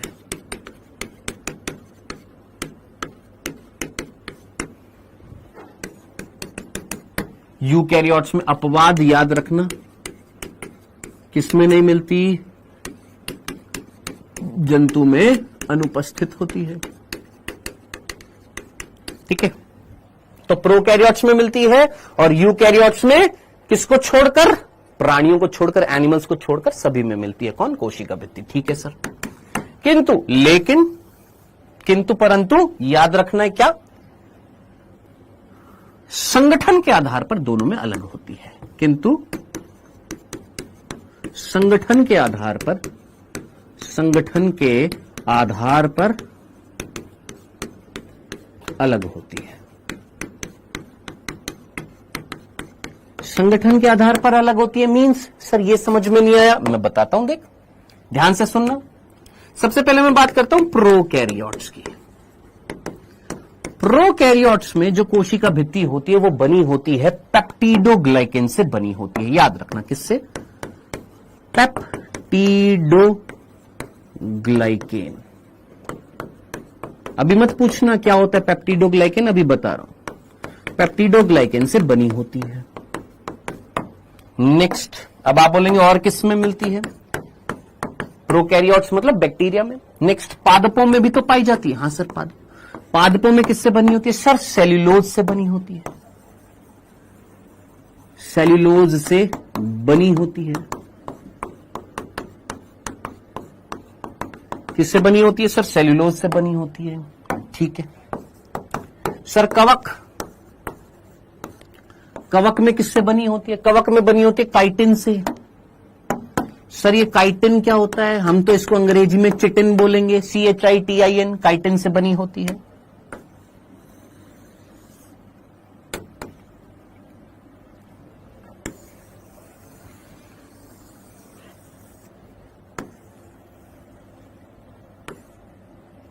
और सर, हालांकि ये बाद में आएगा जब हम यूकैरियोट्स पढ़ेंगे, वहां पर भी बताना था ये, लेकिन अभी बता देता हूं। शैवाल, शैवाल आपने नाम सुना होगा, एल्गी बोला जाता है। शैवालों में क्या पाया जाता है, galactans, mannans, calcium carbonate, galactans, mannans, calcium carbonate से बनी होती है। तो अब आप जरा सोचिए, इतनी आपको लाइन समझ में है कि सेल वॉल जो है वो प्रोकैरियोट्स में भी है, प्लांट्स में भी है, कवक में भी है, शैवाल में भी है, लेकिन क्या सब में सेम है, नहीं सर, अलग अलग मटेरियल से बनी हुई है, अलग अलग मटेरियल से बनी हुई है। समझ में आ गया कि घर पर तेरे भी रसोई है, घर पर मेरे भी रसोई है, घर पर तेरे भी फ्रिज है, मेरे भी फ्रिज है, लेकिन मेरा फ्रिज छोटा है, तेरा फ्रिज बड़ा है ना। घर पर मेरे कूलर है, तेरे भी कूलर है, दोनों के घर पर कूलर है, गर्मी बहुत हो रही है, लेकिन तेरा कूलर जो है वो सिम्फनी का है और मेरा कूलर जो है वो कोई दूसरी कंपनी का है। तो समझने वाली बात जो थी कि प्रोकैरियोट्स में भी और यूकैरियोट्स दोनों में कोशिका भित्ति है, एक्सेप्ट कौन से यूकैरियोट्स में नहीं है, सर जंतुओं में अनुपस्थित है, बाकी यूकैरियोट्स में होती है। तो इन सब में सेल वॉल होती है, लेकिन सेल वॉल का जो कॉम्पोजिशन जो है वो डिफरेंट है। अब बात आ रही है, सर ये पेप्टिडोग्लाइकेन क्या है, सेल्यूलोज क्या है, काइटिन क्या है, गैलेक्टेंस क्या है, मैनेंस क्या है। हालांकि अभी अगर मैं बताऊंगा तो उसका कोई लॉजिक नहीं है, अभी सिर्फ मैं इतनी सी बात बोलता हूं कि ये पेप्टिडोग्लाइकेन, ये सेल्यूलोज, ये काइटिन, ये गैलेक्टेंस, ये मैनेंस, अभी सिर्फ इतना सा याद रखना, ये एक प्रकार के कार्बोहाइड्रेट है, जिनमें से पेप्टिडोग्लाइकेन जो है ये एक प्रकार के मॉडिफाइड कार्बोहाइड्रेट है, और ये जो काइटिन जो है ये मॉडिफाइड कार्बोहाइड्रेट है। ये सब आएगा, ये सब आएगा, और ये कहां पर आएगा, कौन से चैप्टर में आएगा, ये 11वीं कक्षा के एक चैप्टर में आएगा, 11th क्लास के एक चैप्टर में आएगा, जिसका नाम होएगा बायोमोलिक्यूल्स।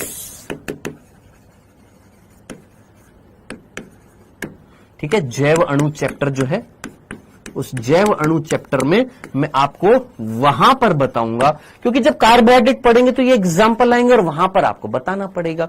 तो याद रखना, प्रोकैरियोट्स में पेप्टिडोग्लाइकेन से बनी होती है, पादप में इससे बनी होती है। बाकी वही चीज बार बार मैं रिपीट करूं कि सर कोई ऐसा प्रोकैरियोट बता दीजिए जिसमें सेल वॉल नहीं है, तो बेटा ये तो मैं आपको कई बार बता चुका हूं, क्या कि ये प्रोकैरियोट्स में, यूकैरियोट्स में पाई जाती है। कौन सा वो प्रोकैरियोट्स है, प्रोकैरियोट्स का अपवाद बताइए, तो आप जानते हैं सर माइकोप्लाज्मा जो है वो अपवाद स्वरूप है जिसमें ये नहीं मिलती है। तो ये चीज हम ऑलरेडी लिख चुके हैं, ये ऑलरेडी चीज हम जान चुके हैं। हाँ जी,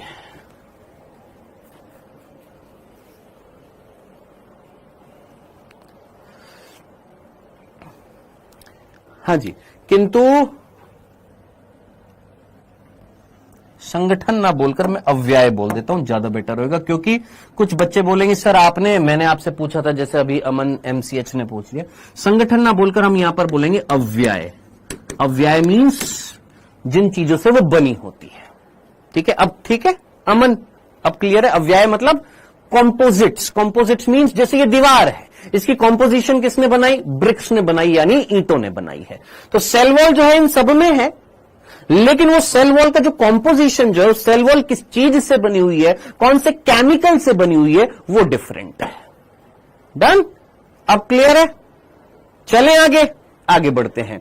क्लियर है? अब इधर देखिएगा, ये जो कोशिका भित्ति जो होती है प्रोकैरियोट्स में, इससे बनी होती है, ये मैंने आपको बता दिया। अगला बिंदु जरा ध्यान से सुनना, कितने हो गए? पहला बिंदु ही हुआ है, दूसरा बिंदु सेल वॉल का। इसका कार्य क्या होता है? सेल वॉल का कार्य क्या होता है? देखो, सेल वॉल जो है वो प्रोकैरियोट्स में किससे बनी होती है? पेप्टिडोग्लाइकेन से बनी होती है। अभी सिर्फ इतना याद रखना, पेप्टिडोग्लाइकेन क्या होता है बेटा, मैं आपको पढ़ाऊंगा जैवणु में। अगर मैंने अभी बताना स्टार्ट कर दिया कि पेप्टिडोग्लाइकेन जो है वो NAG से बना होता है, NAM से बना होता है, जिसके बीच में ट्राइग्लिसरीन होता है, ट्राइग्लिसरीन होता है, NAG N acetyl glucosamine, N acetyl muramic acid, mucopolypeptide, ये सारे वर्ड्स आएंगे। कहां पर आएंगे? यहां पर। अगर मैं यहां पर बताऊंगा तो तेरा माथा घूम जाएगा। तो जहां पर जो चीज आएगी वहां पर एक्सप्लेन किया जाएगा। यहां पर जो चीज बताने लायक थी वो ये कि प्रोकैरियोट्स में सेल वॉल पेप्टिडोग्लाइकेन से बनी होती है। पेप्टिडोग्लाइकेन क्या होता है, काइटिन क्या होता है, सेल्यूलोज क्या होता है, गैलेक्टिन्स मेनिन्स क्या होता है, ये हम बायोमोलिक्यूल्स वाले चैप्टर में पढ़ेंगे। दूसरा बिंदु, अगर मैं कार्य की बात करूं सेल वॉल के, तो सेल वॉल का कार्य क्या होता है? हाँ जी, सेल वॉल का कार्य क्या होता है? कोशिका भित्ति जो होती है उसका कार्य क्या होता है? तो बेटा ये कोशिका भित्ति के दो कार्य हैं। कितने कार्य? दो कार्य हैं, सीधे सीधे याद रखने। पहला, संरचना, आकार को बनाए रखना,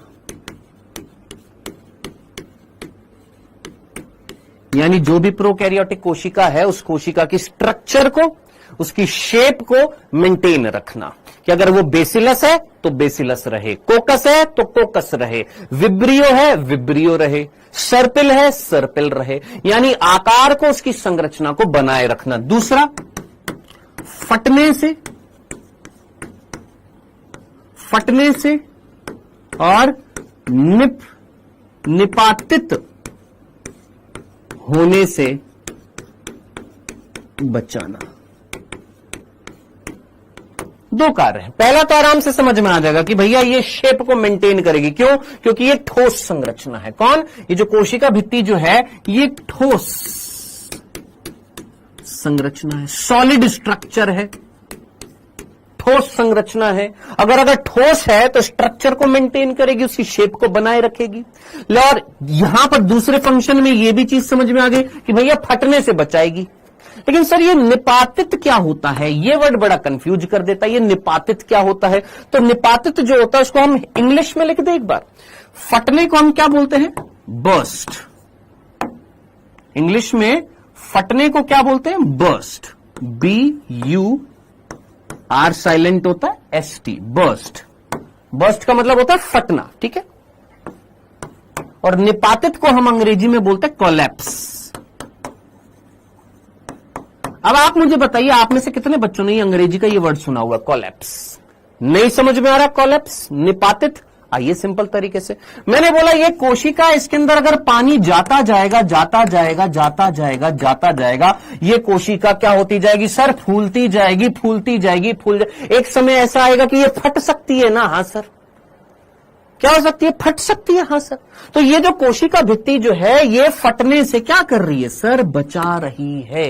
ये तो ठीक है, समझ में आ गया। अब मैंने बोला कि मान लो ये जो कोशिका जो थी, इस कोशिका से अगर पानी बाहर निकलने लग जाए, या जो भी इसका जीव द्रव्य है, जो भी द्रव्य अगर वो बाहर निकलने लग जाए, तो सर ये तो सिकुड़ती जाएगी सिकुड़ती जाएगी सिकुड़ जाएगी सिकुड़ जाएगी, बिल्कुल ही सिकुड़ जाएगी सर ये तो तो ये जो सिकुड़ने की जो प्रक्रिया होती है, इसको हिंदी में बोला जाता है निपातित कोलैप्स, यानी सिकुड़ जाना।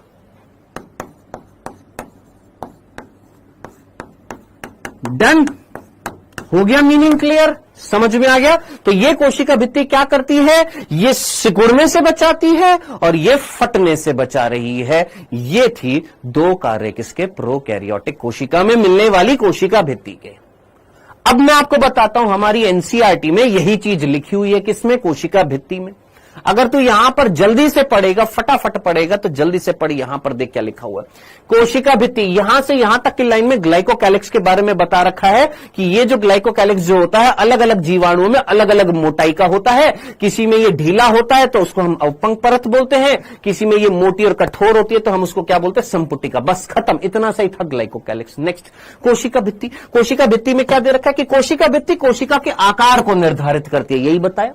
कोशिका के आकार को मेंटेन करती है, उसकी संरचनात्मक, उसको संरचनात्मक क्या लिखा हुआ, सशक्त संरचनात्मक भूमिका प्रदान करती है, मीनिंग उसकी संरचना को बनाए रखती है। तो याद रखना, सेल वॉल जो है वो कोशिका के आकार को, उसकी संरचना को बनाए रखती है। दूसरा, ये जीवाणु को फटने से और निपातित, निपातित का मतलब होता है कोलैप्सिंग से बचाती है।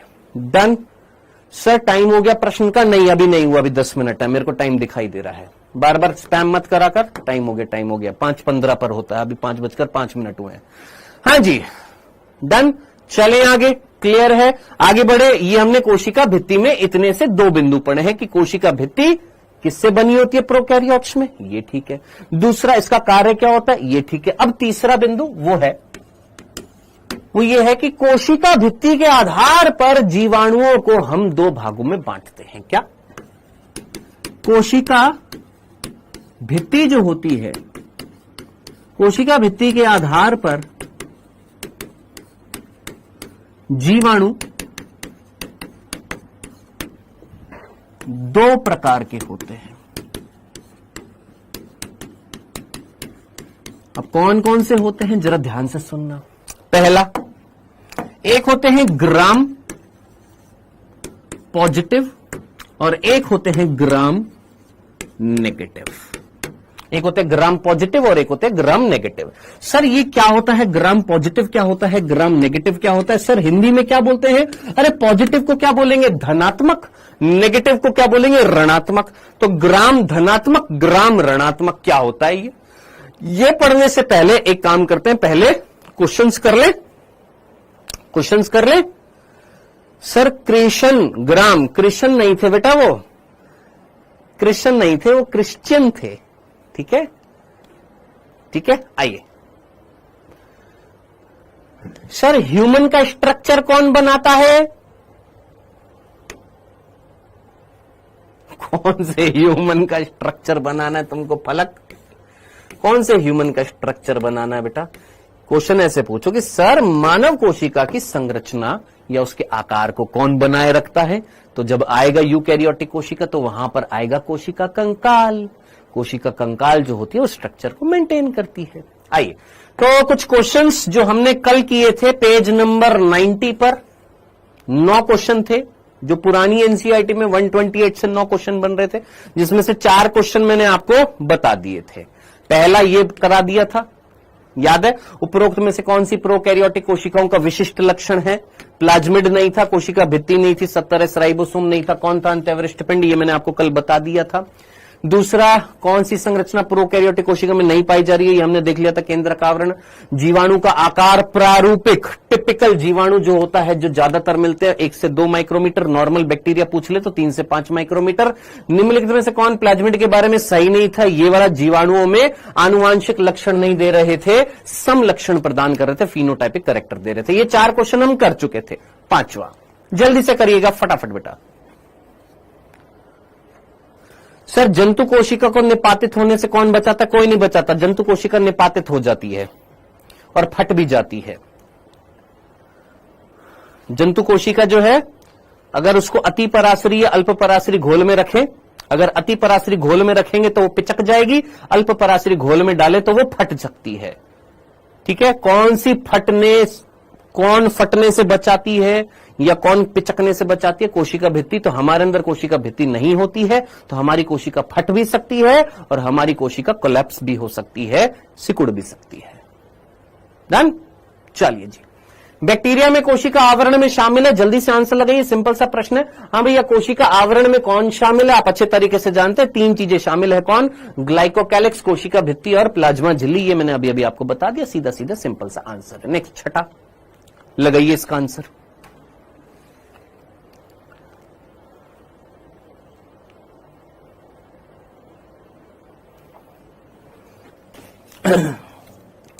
करिए दोस्त।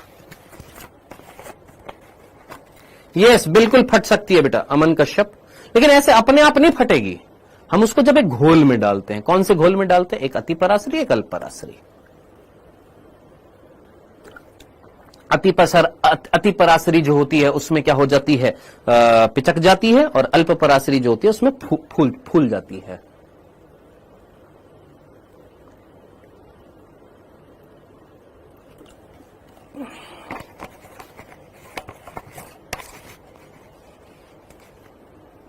सॉरी, अति परासरी में जब डालते हैं तो फूल जाती है, अल्प परासरी में जब डालते हैं तो वो पिचक जाती है। ये आएगा, कंसेप्ट आएगा, अति परासरी, अल्प परासरी, हाइपरटोनिक, हाइपोटोनिक, वहां पर एक्सप्लेन करूंगा। अभी जल्दी से यहां पर बताइए इसका आंसर क्या किया आप लोगों ने? सेकंड, थर्ड, समपरासरी में यूं की यूं बनी रहती है। हाँ जी, सेकंड, थर्ड, क्या किया? फर्स्ट, बहुत ही बढ़िया वैष्णवी, बहुत बढ़िया, गजब। तुमको आकार याद है? यूकैरियोटिक कोशिका। पहले तो सोच, यूकैरियोटिक कोशिका, पीपीएलओ वायरस, बैक्टीरिया, सबसे छोटा आकार जो था इनमें से, आकार सबसे छोटा किसका होगा इनमें से? सबसे पहले मैंने तेरे को वायरस लिखवाया था 0.02 से 0.2 माइक्रोमीटर। तो सबसे छोटा कौन होना चाहिए? वायरस। तो ये तो बिल्कुल नहीं होएगा, ये बिल्कुल नहीं होएगा। बचा कौन? यहां पर वायरस, यहां पर वायरस। अब यहां पर यूकैरियोटिक, यहां पर यूकैरियोटिक। अब बचा बैक्टीरिया और पीपीएलओ। अब याद कर, पीपीएलओ का आकार कितना था? 0.1। और बैक्टीरिया का कितना था? याद कर, बैक्टीरिया का 1 से 2 या 3 से 5। तो करेक्ट आंसर क्या होएगा? सेकंड करेक्ट आंसर होएगा दोस्त। कैसे थर्ड लगा रहे हो तुम? का एनसीईआरटी बेस्ड है, और तुम अगर गलती कर रहे हो तो देख लो तुम गलती कर रहे हो। सर, आपने ये नहीं बताया कि जीवित कोशिका और मृत कोशिका में क्या डिफरेंस है। बहुत बढ़िया। नेक्स्ट, प्लूरोनिमोनिया समजीव। अरे जीवित कोशिका जिसमें जीव द्रव्य मिलेगा, जीवित कोशिका, प्रोटोप्लास्ट नहीं बताया था तेरे को? प्रोटोप्लाज्म नहीं बताया था? वो कोशिका जिसमें जीव द्रव्य मिलेगा वो जीवित कोशिका, जिसमें नहीं मिलेगा वो मृत कोशिका, सीधा सीधा। प्लूरोनिमोनिया समजीव का आकार कितना होता है?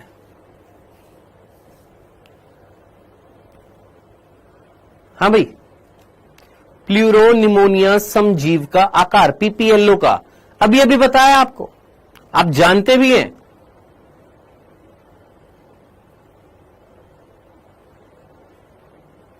डन? क्लियर? आंसर क्या हो जाएगा? 0.1 माइक्रोमीटर। सभी ने यही किया? हाँ सर, कर लिया। सिंपल सा था।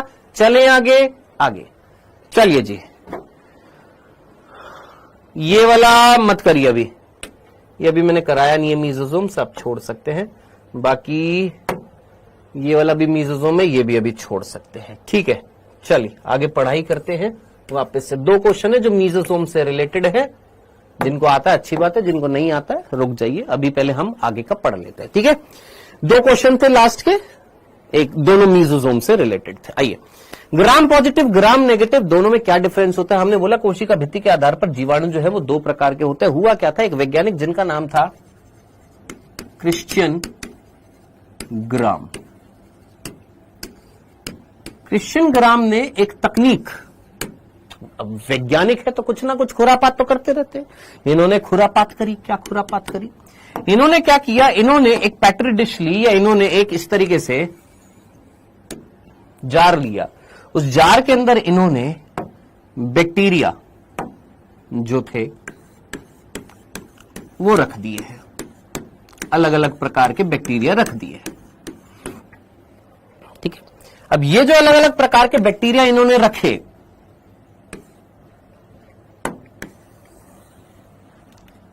इसके ऊपर उन्होंने क्या डाली, डाई डाल दी। पहला स्टेप क्या डाली, डाई, एक डाई डाली, और वो जो डाई जो डाली उस डाई का नाम था क्रिस्टल वॉयलेट।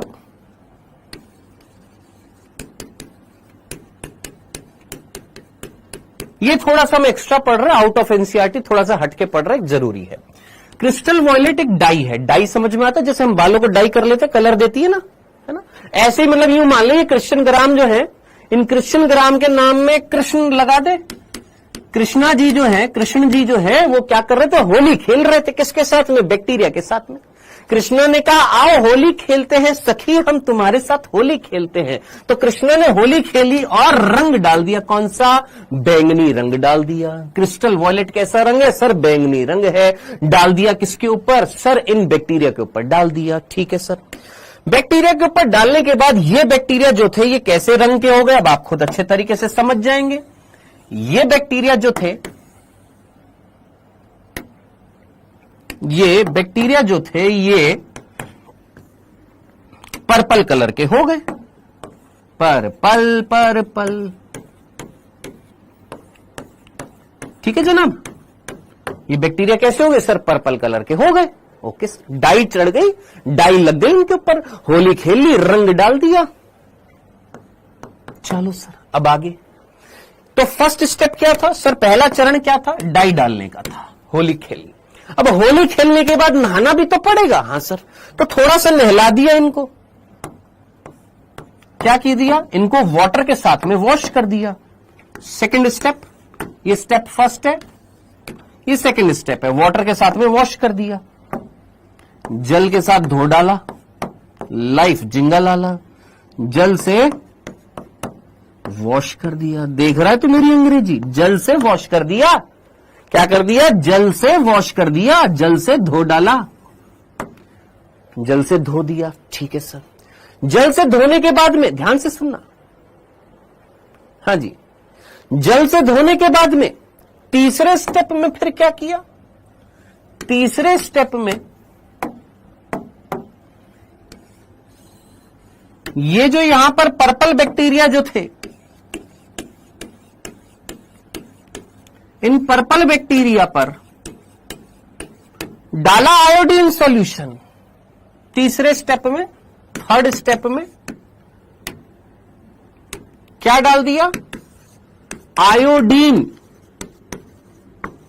सॉल्यूशन जो था 0.5% आयोडीन सॉल्यूशन। अभी सिर्फ इतना याद रखना, आयोडीन सॉल्यूशन से आयोडीन सॉल्यूशन डाल दिया। अब आयोडीन सॉल्यूशन इसलिए डाला गया ताकि आयोडीन का कलर होता है ना लाल, हां सर, वो पड़ सके यहां पर थोड़ा सा, और वो जो क्रिस्टल वॉयलेट डाई जो थी वो अंदर घुस जाए। कहां पर घुस जाए, इन कोशिकाओं के अंदर घुस जाए, उनकी झिल्लियों में, उनकी कोशिका भित्ति में घुस जाए, इसलिए आयोडीन सॉल्यूशन डाल दिया। ठीक है सर, ये थर्ड स्टेप। चौथा स्टेप, मतलब समझ रहे, 2 बार होली खेली किसने, कृष्णा ने, क्रिश्चियन ग्राम ने 2 बार होली खेली। पहले होली खेली तो डाई डाली, फिर धो दिया, फिर अगली बार फिर से होली खेली किससे, आयोडीन के सॉल्यूशन से, फिर से आयोडीन सॉल्यूशन डाला। अब बोले हम इनको फिर से धोएंगे। किससे धोएंगे, इस बार बोले कि हम इनको अल्कोहल से धोएंगे। किससे, इथाइल अल्कोहल। अब इथाइल अल्कोहल यानी इथेनॉल, इथेनॉल से वॉश कर दिया। तो टोटल कितने स्टेप हो गए सर, 4 स्टेप हो गए। कितने स्टेप हो गए सर, 4 स्टेप हो गए। पहला स्टेप क्या था कि सर डाई डाली, कलर चढ़ गया, फिर धो डाला, फिर वापस से डाई डाली, कौन सी, आयोडीन डाल दी, फिर से अल्कोहल, इस बार किससे धोया, अल्कोहल से धोया। ये 4 स्टेप करने के बाद में ये जो बीकर जो था, इसमें से कुछ के ऊपर से तो कलर हट गया और कुछ जो थे उनके ऊपर कलर चढ़ा रहा। ठीक है, कुछ के ऊपर से तो कलर हट गया, जिनके ऊपर से रंग हट गया उनको बोला कि भैया ये हैं बड़े नेगेटिव बैक्टीरिया कि ससुरे रंग नहीं चढ़ा पा रहे हैं। क्या नाम दिया, ग्राम नेगेटिव, कि वो जिन पर क्या नहीं हुआ? ग्राम स्टेनिंग नहीं। स्टेनिंग को हम क्या बोलते हैं? सर पर्पल कलर क्यों डाला? क्योंकि उनको अच्छा लगता था बेटा।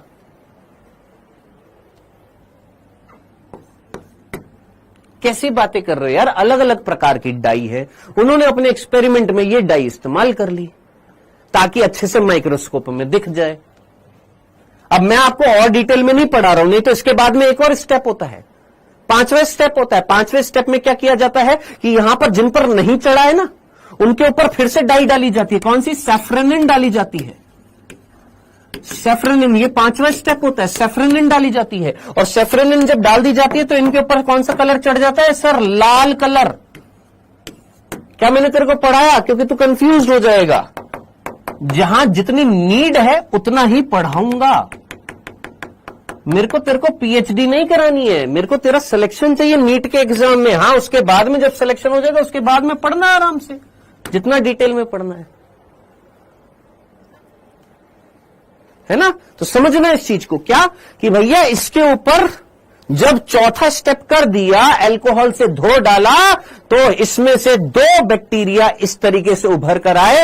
एक जिनके ऊपर कलर नहीं चढ़ा, जिनको बोल दिया कि भैया ये नहीं चढ़ सकता, इनके ऊपर कलर कौन सा? क्रिस्टल वॉयलेट और आयोडीन, तो इनको बोल दिया ग्राम नेगेटिव। और जिनके ऊपर चढ़ा रहा, जिनके ऊपर चढ़ा रहा, रंग नहीं हटा, रंग नहीं हटा, उनको बोल दिया ग्राम धनात्मक, यानी ग्राम पॉजिटिव। चलिए जी, बस इतनी सी बात थी, डन। अब स्टेनिंग जो होती है, इस प्रक्रिया को बोला गया ग्राम स्टेनिंग। इस प्रक्रिया को क्या बोला गया? Gram staining. सर मेरे स्कूल में सैफ्रनिन थी, याद आ रही है ना, लाल रंग की, तो वो 5वां स्टेप होता है जिसमें जिनके ऊपर नहीं चढ़ता इनके ऊपर सैफ्रनिन डाला जाता है। ठीक है। अब आप बोलेंगे सर इसका फायदा क्या हुआ, ये करा क्यों? इससे क्या पता लगा? इससे ये पता लगा कि आपके बैक्टीरिया 2 प्रकार के होते हैं। एक वो जिनके ऊपर कलर चढ़ जाता है, एक वो जिनके ऊपर नहीं चढ़ पाता। बाद में और स्टडी की गई कि आखिर ऐसा क्यों हुआ।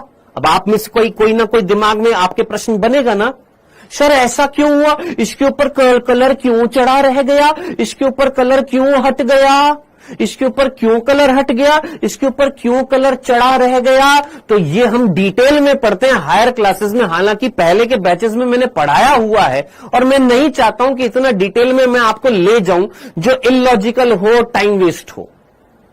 क्वेश्चन तेरे से नहीं पूछा जाएगा कि बेटा बता इसके ऊपर कलर क्यों हट गया, बता इसके ऊपर क्यों कलर चढ़ा रह गया। अगर मैं ले जाना होता मैं तेरे को बिल्कुल ले जाता कि भैया ये जो ग्राम पॉजिटिव जो होते हैं, इनकी कोशिका भित्ति जो होती है वो 2 स्तरों से बनी होती है। एक होती है पेप्टिडोग्लाइकेन और एक होती है लिपोपॉलीसेकेराइड, जबकि ग्राम नेगेटिव जो होते हैं इसमें केवल पेप्टिडोग्लाइकेन होती है। पेप्टिडोग्लाइकेन की मोटी स्तर होती है, यहां पर पेप्टिडोग्लाइकेन की पतली स्तर होती है। और कौन होता है? लिपोपॉलीसेकेराइड। वो लिपोपॉलीसेकेराइड और पेप्टिडोग्लाइकेन के बीच में कलर अटक जाता है, यहां पर केवल एक ही स्तर है, कलर नहीं अटकता, इसलिए कलर निकल जाता है।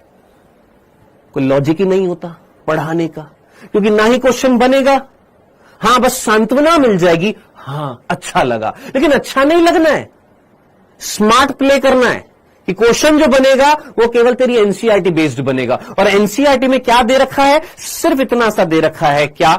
पढ़ जल्दी से। जीवाणुओं को उनकी कोशिका आवरण में विभिन्नता, यानी जो जीवाणु है उनकी कोशिका आवरण जो है उसमें क्या है? चेंजेस हैं, उसमें परिवर्तन है। सभी जीवाणुओं की कोशिका आवरण अलग अलग, सभी जीवाणुओं की जो कोशिका आवरण है सेम नहीं है।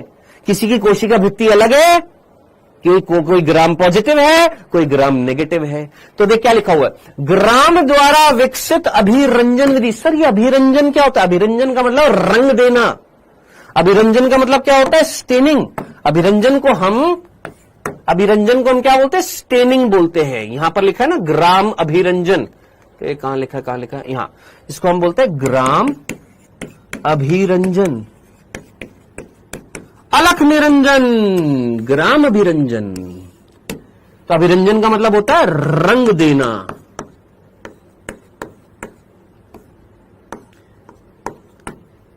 यानी रंग चढ़ा देना, रंग देना या रंग चढ़ा देना या कलर कलर दे देना। ठीक है।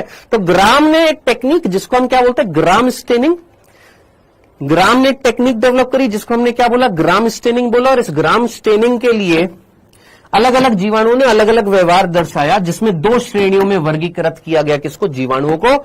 जो ग्राम अभिरंजित होते हैं यानी जिन पर कलर चढ़ा रह जाता है उनको ग्राम धनात्मक बोलते हैं, और जिनमें अभिरंजन नहीं होता उनको हम ग्राम ऋणात्मक बोलते हैं।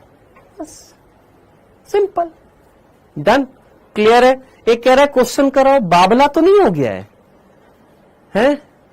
है बेटा, बावला तो नहीं हो गया। अभी मैंने तेरे को 9 क्वेश्चन दिखाए थे जिसमें टोटल मैं 7 क्वेश्चन करा चुका हूं। मैंने बोला 2 क्वेश्चन मीजोसोम से रिलेटेड हैं, मीजोसोम मैंने अभी पढ़ाया नहीं है तेरे को, फिर कह रहा है क्वेश्चन कराओ।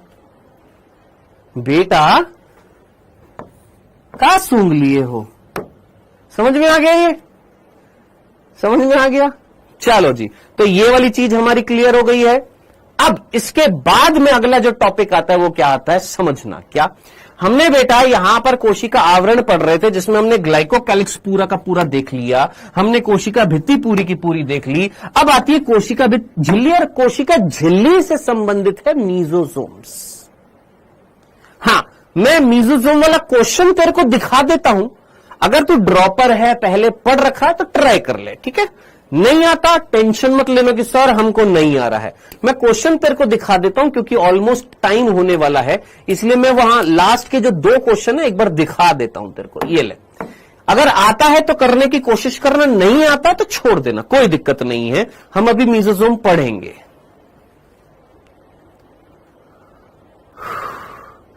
सांस तो ले लो सर, सांस ही नहीं लेनी है।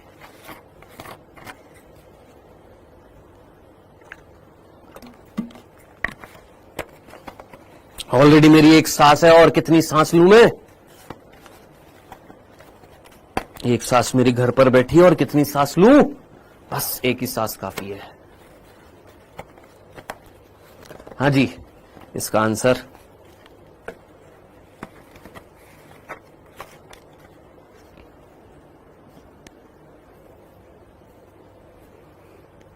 कर पा रहे हैं, चलो बहुत अच्छा, जो कर पा रहे हैं वेल डन, वेरी गुड। मीजोसोम्स ये प्रोकैरियोटिक कोशिका की एक विशेष संरचना होती है जो प्लाज्मा झिल्ली में साइटोप्लाज्म के विस्तार से बनती है। Yes, correct answer is first. जो नहीं जानते हैं वो इतना सा कि मीजोसोम्स जो है वो यूकैरियोटिक कोशिका में नहीं पाए जाते हैं, और ये कोशिका भित्ति के मध्य नहीं मिलते, कोशिका झिल्ली अंदर की तरफ मुड़ जाती है, उनको हम मीजोसोम्स बोलते हैं। तो करेक्ट आंसर इसका फर्स्ट था, ठीक है। जिनको नहीं आता इट्स ओके, बाद में पढ़ेंगे, कल पढ़ेंगे, मतलब नेक्स्ट क्लास में। इस क्वेश्चन को करके देख लीजिए एक बार। क्या नाम है सर आपका बेटा, किसने बताया था डाउटनेट में एडमिशन लेने को आपको?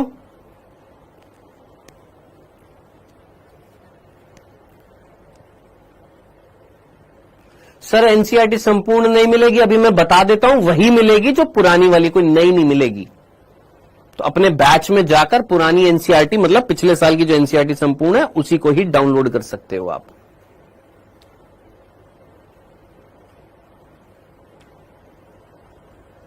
हाँ जी, इसको कर सकते हो आप। वेल डन दीपक।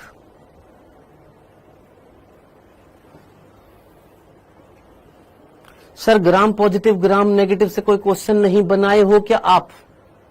हम आपसे क्वेश्चन पूछ लेते। पहला कथन दे रखा है कि ग्राम धनात्मक में ग्राम अभिरंजन नहीं होता, दूसरा कथन दे रखा है ग्राम ऋणात्मक में ग्राम अभिरंजन होता है। बता क्या आंसर होएगा? दोनों गलत हो गए। इसी तरीके से क्वेश्चन बनेंगे, कोई अलग क्वेश्चन नहीं बनेगा। सिंपल याद रखना है, ग्राम पॉजिटिव वो जिनमें कलर चढ़ा रह जाएगा, ग्राम नेगेटिव वो जिनमें कलर नहीं चढ़ा रहेगा। सिंपल। देखो यार दोस्त, बायो ना आप लोग जितना इंटरेस्ट लेते हो ना, बायो उतनी ही इजी है, बहुत इजी है। बायो टफ नहीं है, इजी है। बायो में अच्छे मार्क्स आ सकते हैं, बिल्कुल आ सकते हैं। दिक्कत कहां पर होती है? सिर्फ टाइम की। इस बार भी कई ऐसे बच्चे हैं जिनके 360 में से 320 330 मार्क्स आए, लेकिन 1.5 घंटा लगा दिया उन्होंने बायो करते हुए। अब 3 घंटे 20 मिनट के एग्जाम में अगर आप 1.5 घंटा बायो में लगा देंगे तो फिजिक्स केमिस्ट्री कहां से कर पाएंगे? तो बायो सिर्फ टाइम मांगती है और कुछ नहीं। कि आप कितना जल्दी, कितना सटीक आंसर दे रहे हैं वो इंपॉर्टेंट है। क्वेश्चन सारे एनसीईआरटी बेस्ड आएंगे तेरे। और ऐसा सवाल पूछना कि सर जो आप क्वेश्चन करा रहे हो यही आएंगे, ये मूर्खतापूर्ण भरा सवाल रहेगा। ठीक है, डन। तो भैया यहां पर ये दोनों कथन सही दे रखे थे। बैक्टीरिया में जो मीजोसोम जो होते हैं वो प्लाज्मा झिल्ली के विस्तार से बनते हैं, और ये मीजोसोम जो होते हैं डीएनए की प्रतिकृति में मदद करते हैं। ये हम पढ़ेंगे। इसका आंसर जो है वो ये है, सेकंड है। दोनों के दोनों कथन क्या है, सही है।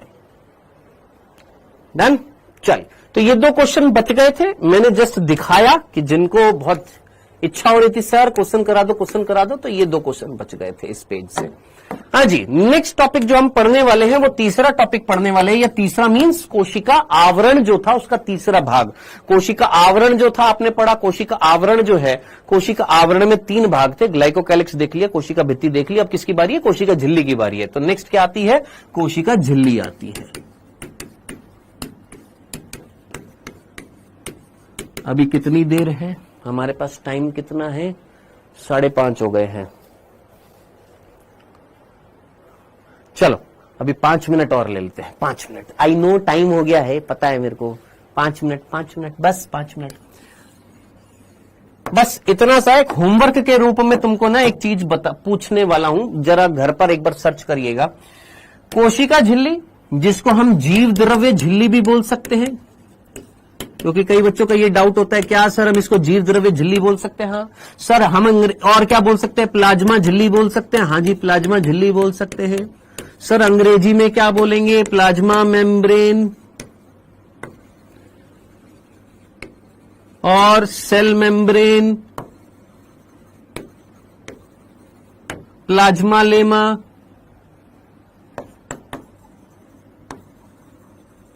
ये कई सारे वर्ड हैं जो कई बच्चों को परेशान कर देते हैं। ठीक है, तो अगर आपसे आगे भविष्य में कोई पूछे कि प्लाज्मा लेमा क्या है, तो सीधा सीधा मुंह पे आंसर देना कि कोशिका झिल्ली को या जीव द्रव्य झिल्ली को या प्लाज्मा झिल्ली को ही प्लाज्मा लेमा कहते हैं।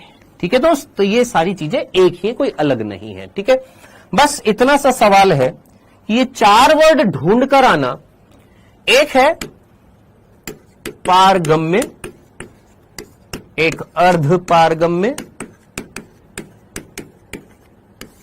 एक अपारगम्य, और अगर पता है तो बहुत ही बढ़िया, एक है चयनात्मक पारगम्य। इसी चयनात्मक पारगम्य को हम वर्णात्मक भी बोलते हैं। ठीक है, ये झिल्लियां जो होती हैं बेटा, याद रखना, मेम्ब्रेन्स जो होती हैं वो 4 प्रकार की होती है। क्या बोला हमने, झिल्लियां 4 प्रकार की होती हैं। झिल्ली जो होती है, मेम्ब्रेन जो होती है, झिल्ली 4 प्रकार की होती है। अब ये जो 4 प्रकार होते हैं वो ये होते हैं, पारगम्य, अर्ध पारगम्य, अपारगम्य, चयनात्मक पारगम्य। एक बार पढ़ कर आना। ठीक है, अगर कहीं पर मिलता है अच्छी बात है, नहीं मिलता है तो मैं आपको बताऊंगा। और 2 वर्ड सोचकर आना। ये उनसे पूछ रहा हूं जो बिल्कुल नील बटे सन्नाटा है, उनसे कह रहा हूं। बाकी जिन्होंने पहले पढ़ा हुआ अच्छी बात है, जो बिल्कुल नील बटे सन्नाटा है वो जरा ये वर्ड भी जरा देख कर आइएगा, विलय और विलायक और विलियन, केमिस्ट्री के वर्ड है, इनको भी एक बार देखकर आ जाइएगा। बाकी हम ये नेक्स्ट क्लास में ये पढ़ेंगे। ठीक है जी, ओके जी। सर हमारे बायो में 340 आए, फिजिक्स ने मार दिया। इस साल मत करना ऐसा, ठीक है। अपना मैक्सिमम ध्यान जो है ट्राई करिए। ड्रॉपर है, अगर आप ड्रॉपर है, रियल ड्रॉपर है, ट्राई करिए। एक बार सुन लीजिए, जितने भी अगर यहां पर ड्रॉपर हैं और जिनके 300 क्रॉस मार्क्स हैं, मैं एक चीज बस बोल रहा हूं, मेरी एक पर्सनल राय है, अगर आपको अच्छी लगे तो मान लीजिएगा, नहीं लगे तो कोई दिक्कत नहीं है। जो भी ड्रॉपर है, जिन्होंने ड्रॉप लिया है, और अगर आप 300 क्रॉस हैं बायो में 2024 में 300 से ज्यादा मार्क्स अगर आपके आए हैं बायो में, अगर आप ड्रॉपर हैं, तो आपसे गुजारिश रहेगी कि प्लीज लाइव क्लास मत लीजिए, क्यों? क्योंकि लाइव क्लास में मैं बिल्कुल उस तरीके से पढ़ा रहा हूं जिस तरीके से बच्चे को कुछ नहीं आता है। और अगर आप 300 क्रॉस हैं, इट मीन्स आपके कंसेप्ट्स भरपूर हैं, आपने पढ़ा हुआ है ना? तो ट्राई करिए आप। 2024 का आरंभ बैच का एक्सेस इसीलिए दिया गया है आपको कि अगर आप ड्रॉपर हैं, 300 क्रॉस कर रहे हैं, आप अपने 2024 वाले क्लासेस को उनको देखकर आगे बढ़िए। हां, एक काम बस ये कर लीजिएगा, जो एनसीईआरटी के जो मैं कसरत टाइप से जो क्वेश्चन करा रहा हूं उसकी पीडीएफ आती है, टीचर स्लाइड आती है, उस टीचर स्लाइड में आप कर लिया करो। बस इतना सा गुजारिश रहेगी कि जो भी टीचर स्लाइड में एनसीईआरटी कसरत आती है, चैप्टर खत्म होने के बाद ये एनसीईआरटी कसरत हर एक चैप्टर वाइज में डालूंगा, उन पर उनको गौर से करना। मैं फिर बोल देता हूं, होमवर्क जो मैं दूंगा वो इतना इंपॉर्टेंट नहीं रहने वाला है। लिटरली साफ साफ बोल रहा हूं, ईमानदारी से बोल रहा हूं। जो चीज इंपॉर्टेंट रहने वाली है वो ये कि जो यहां पर क्वेश्चंस की प्रैक्टिस कराई जाएगी वो बहुत ज्यादा इंपॉर्टेंट होने वाला है। ठीक है, तो ये चीज याद रखना। ये इस साल का गोल्डन, मैं बोलूंगा मतलब मेरी जितनी भी मेहनत है वो इस साल की इस पर होने वाली है। ये जो चीज जो है इस पर, तो ये जितना ज्यादा आप इस पर ध्यान देंगे ना वो उतना ही ज्यादा बेटर होने वाला है। बाकी मिलते हैं अब मंडे को। पढ़ते रहो बेटा और टेंशन मत लेना बस, ठीक है? और ये मत कहना सर एक ही दिन में सब कुछ हो जाएगा। स्टेप बाय स्टेप चीजें चलती है, पूरे साल भर का कोर्स है, तरीके से होता है। ऐसा नहीं होता कि एक ही दिन में भगा दो, एक ही दिन में सब कुछ खत्म कर दो। आई नो कि कई सारे ड्रॉपर्स होंगे जो ये कहते होंगे sir please fast. I know तुम्हारा फ्लो उस तरीके से बना हुआ है, लास्ट में इस तरीके से फ्लो बना हुआ है, एक एक दिन में तुमने एक एक चैप्टर निपटाया है, तो तुम यही सोचते हो कि हम भी अभी इसी स्पीड से अगर उसी स्पीड से पढ़ेंगे तो नहीं हो पाएगा, क्योंकि और दूसरे बच्चे भी हैं बेटा यहां पर। ठीक है, चलो मिलते हैं, बाय बाय, टेक केयर।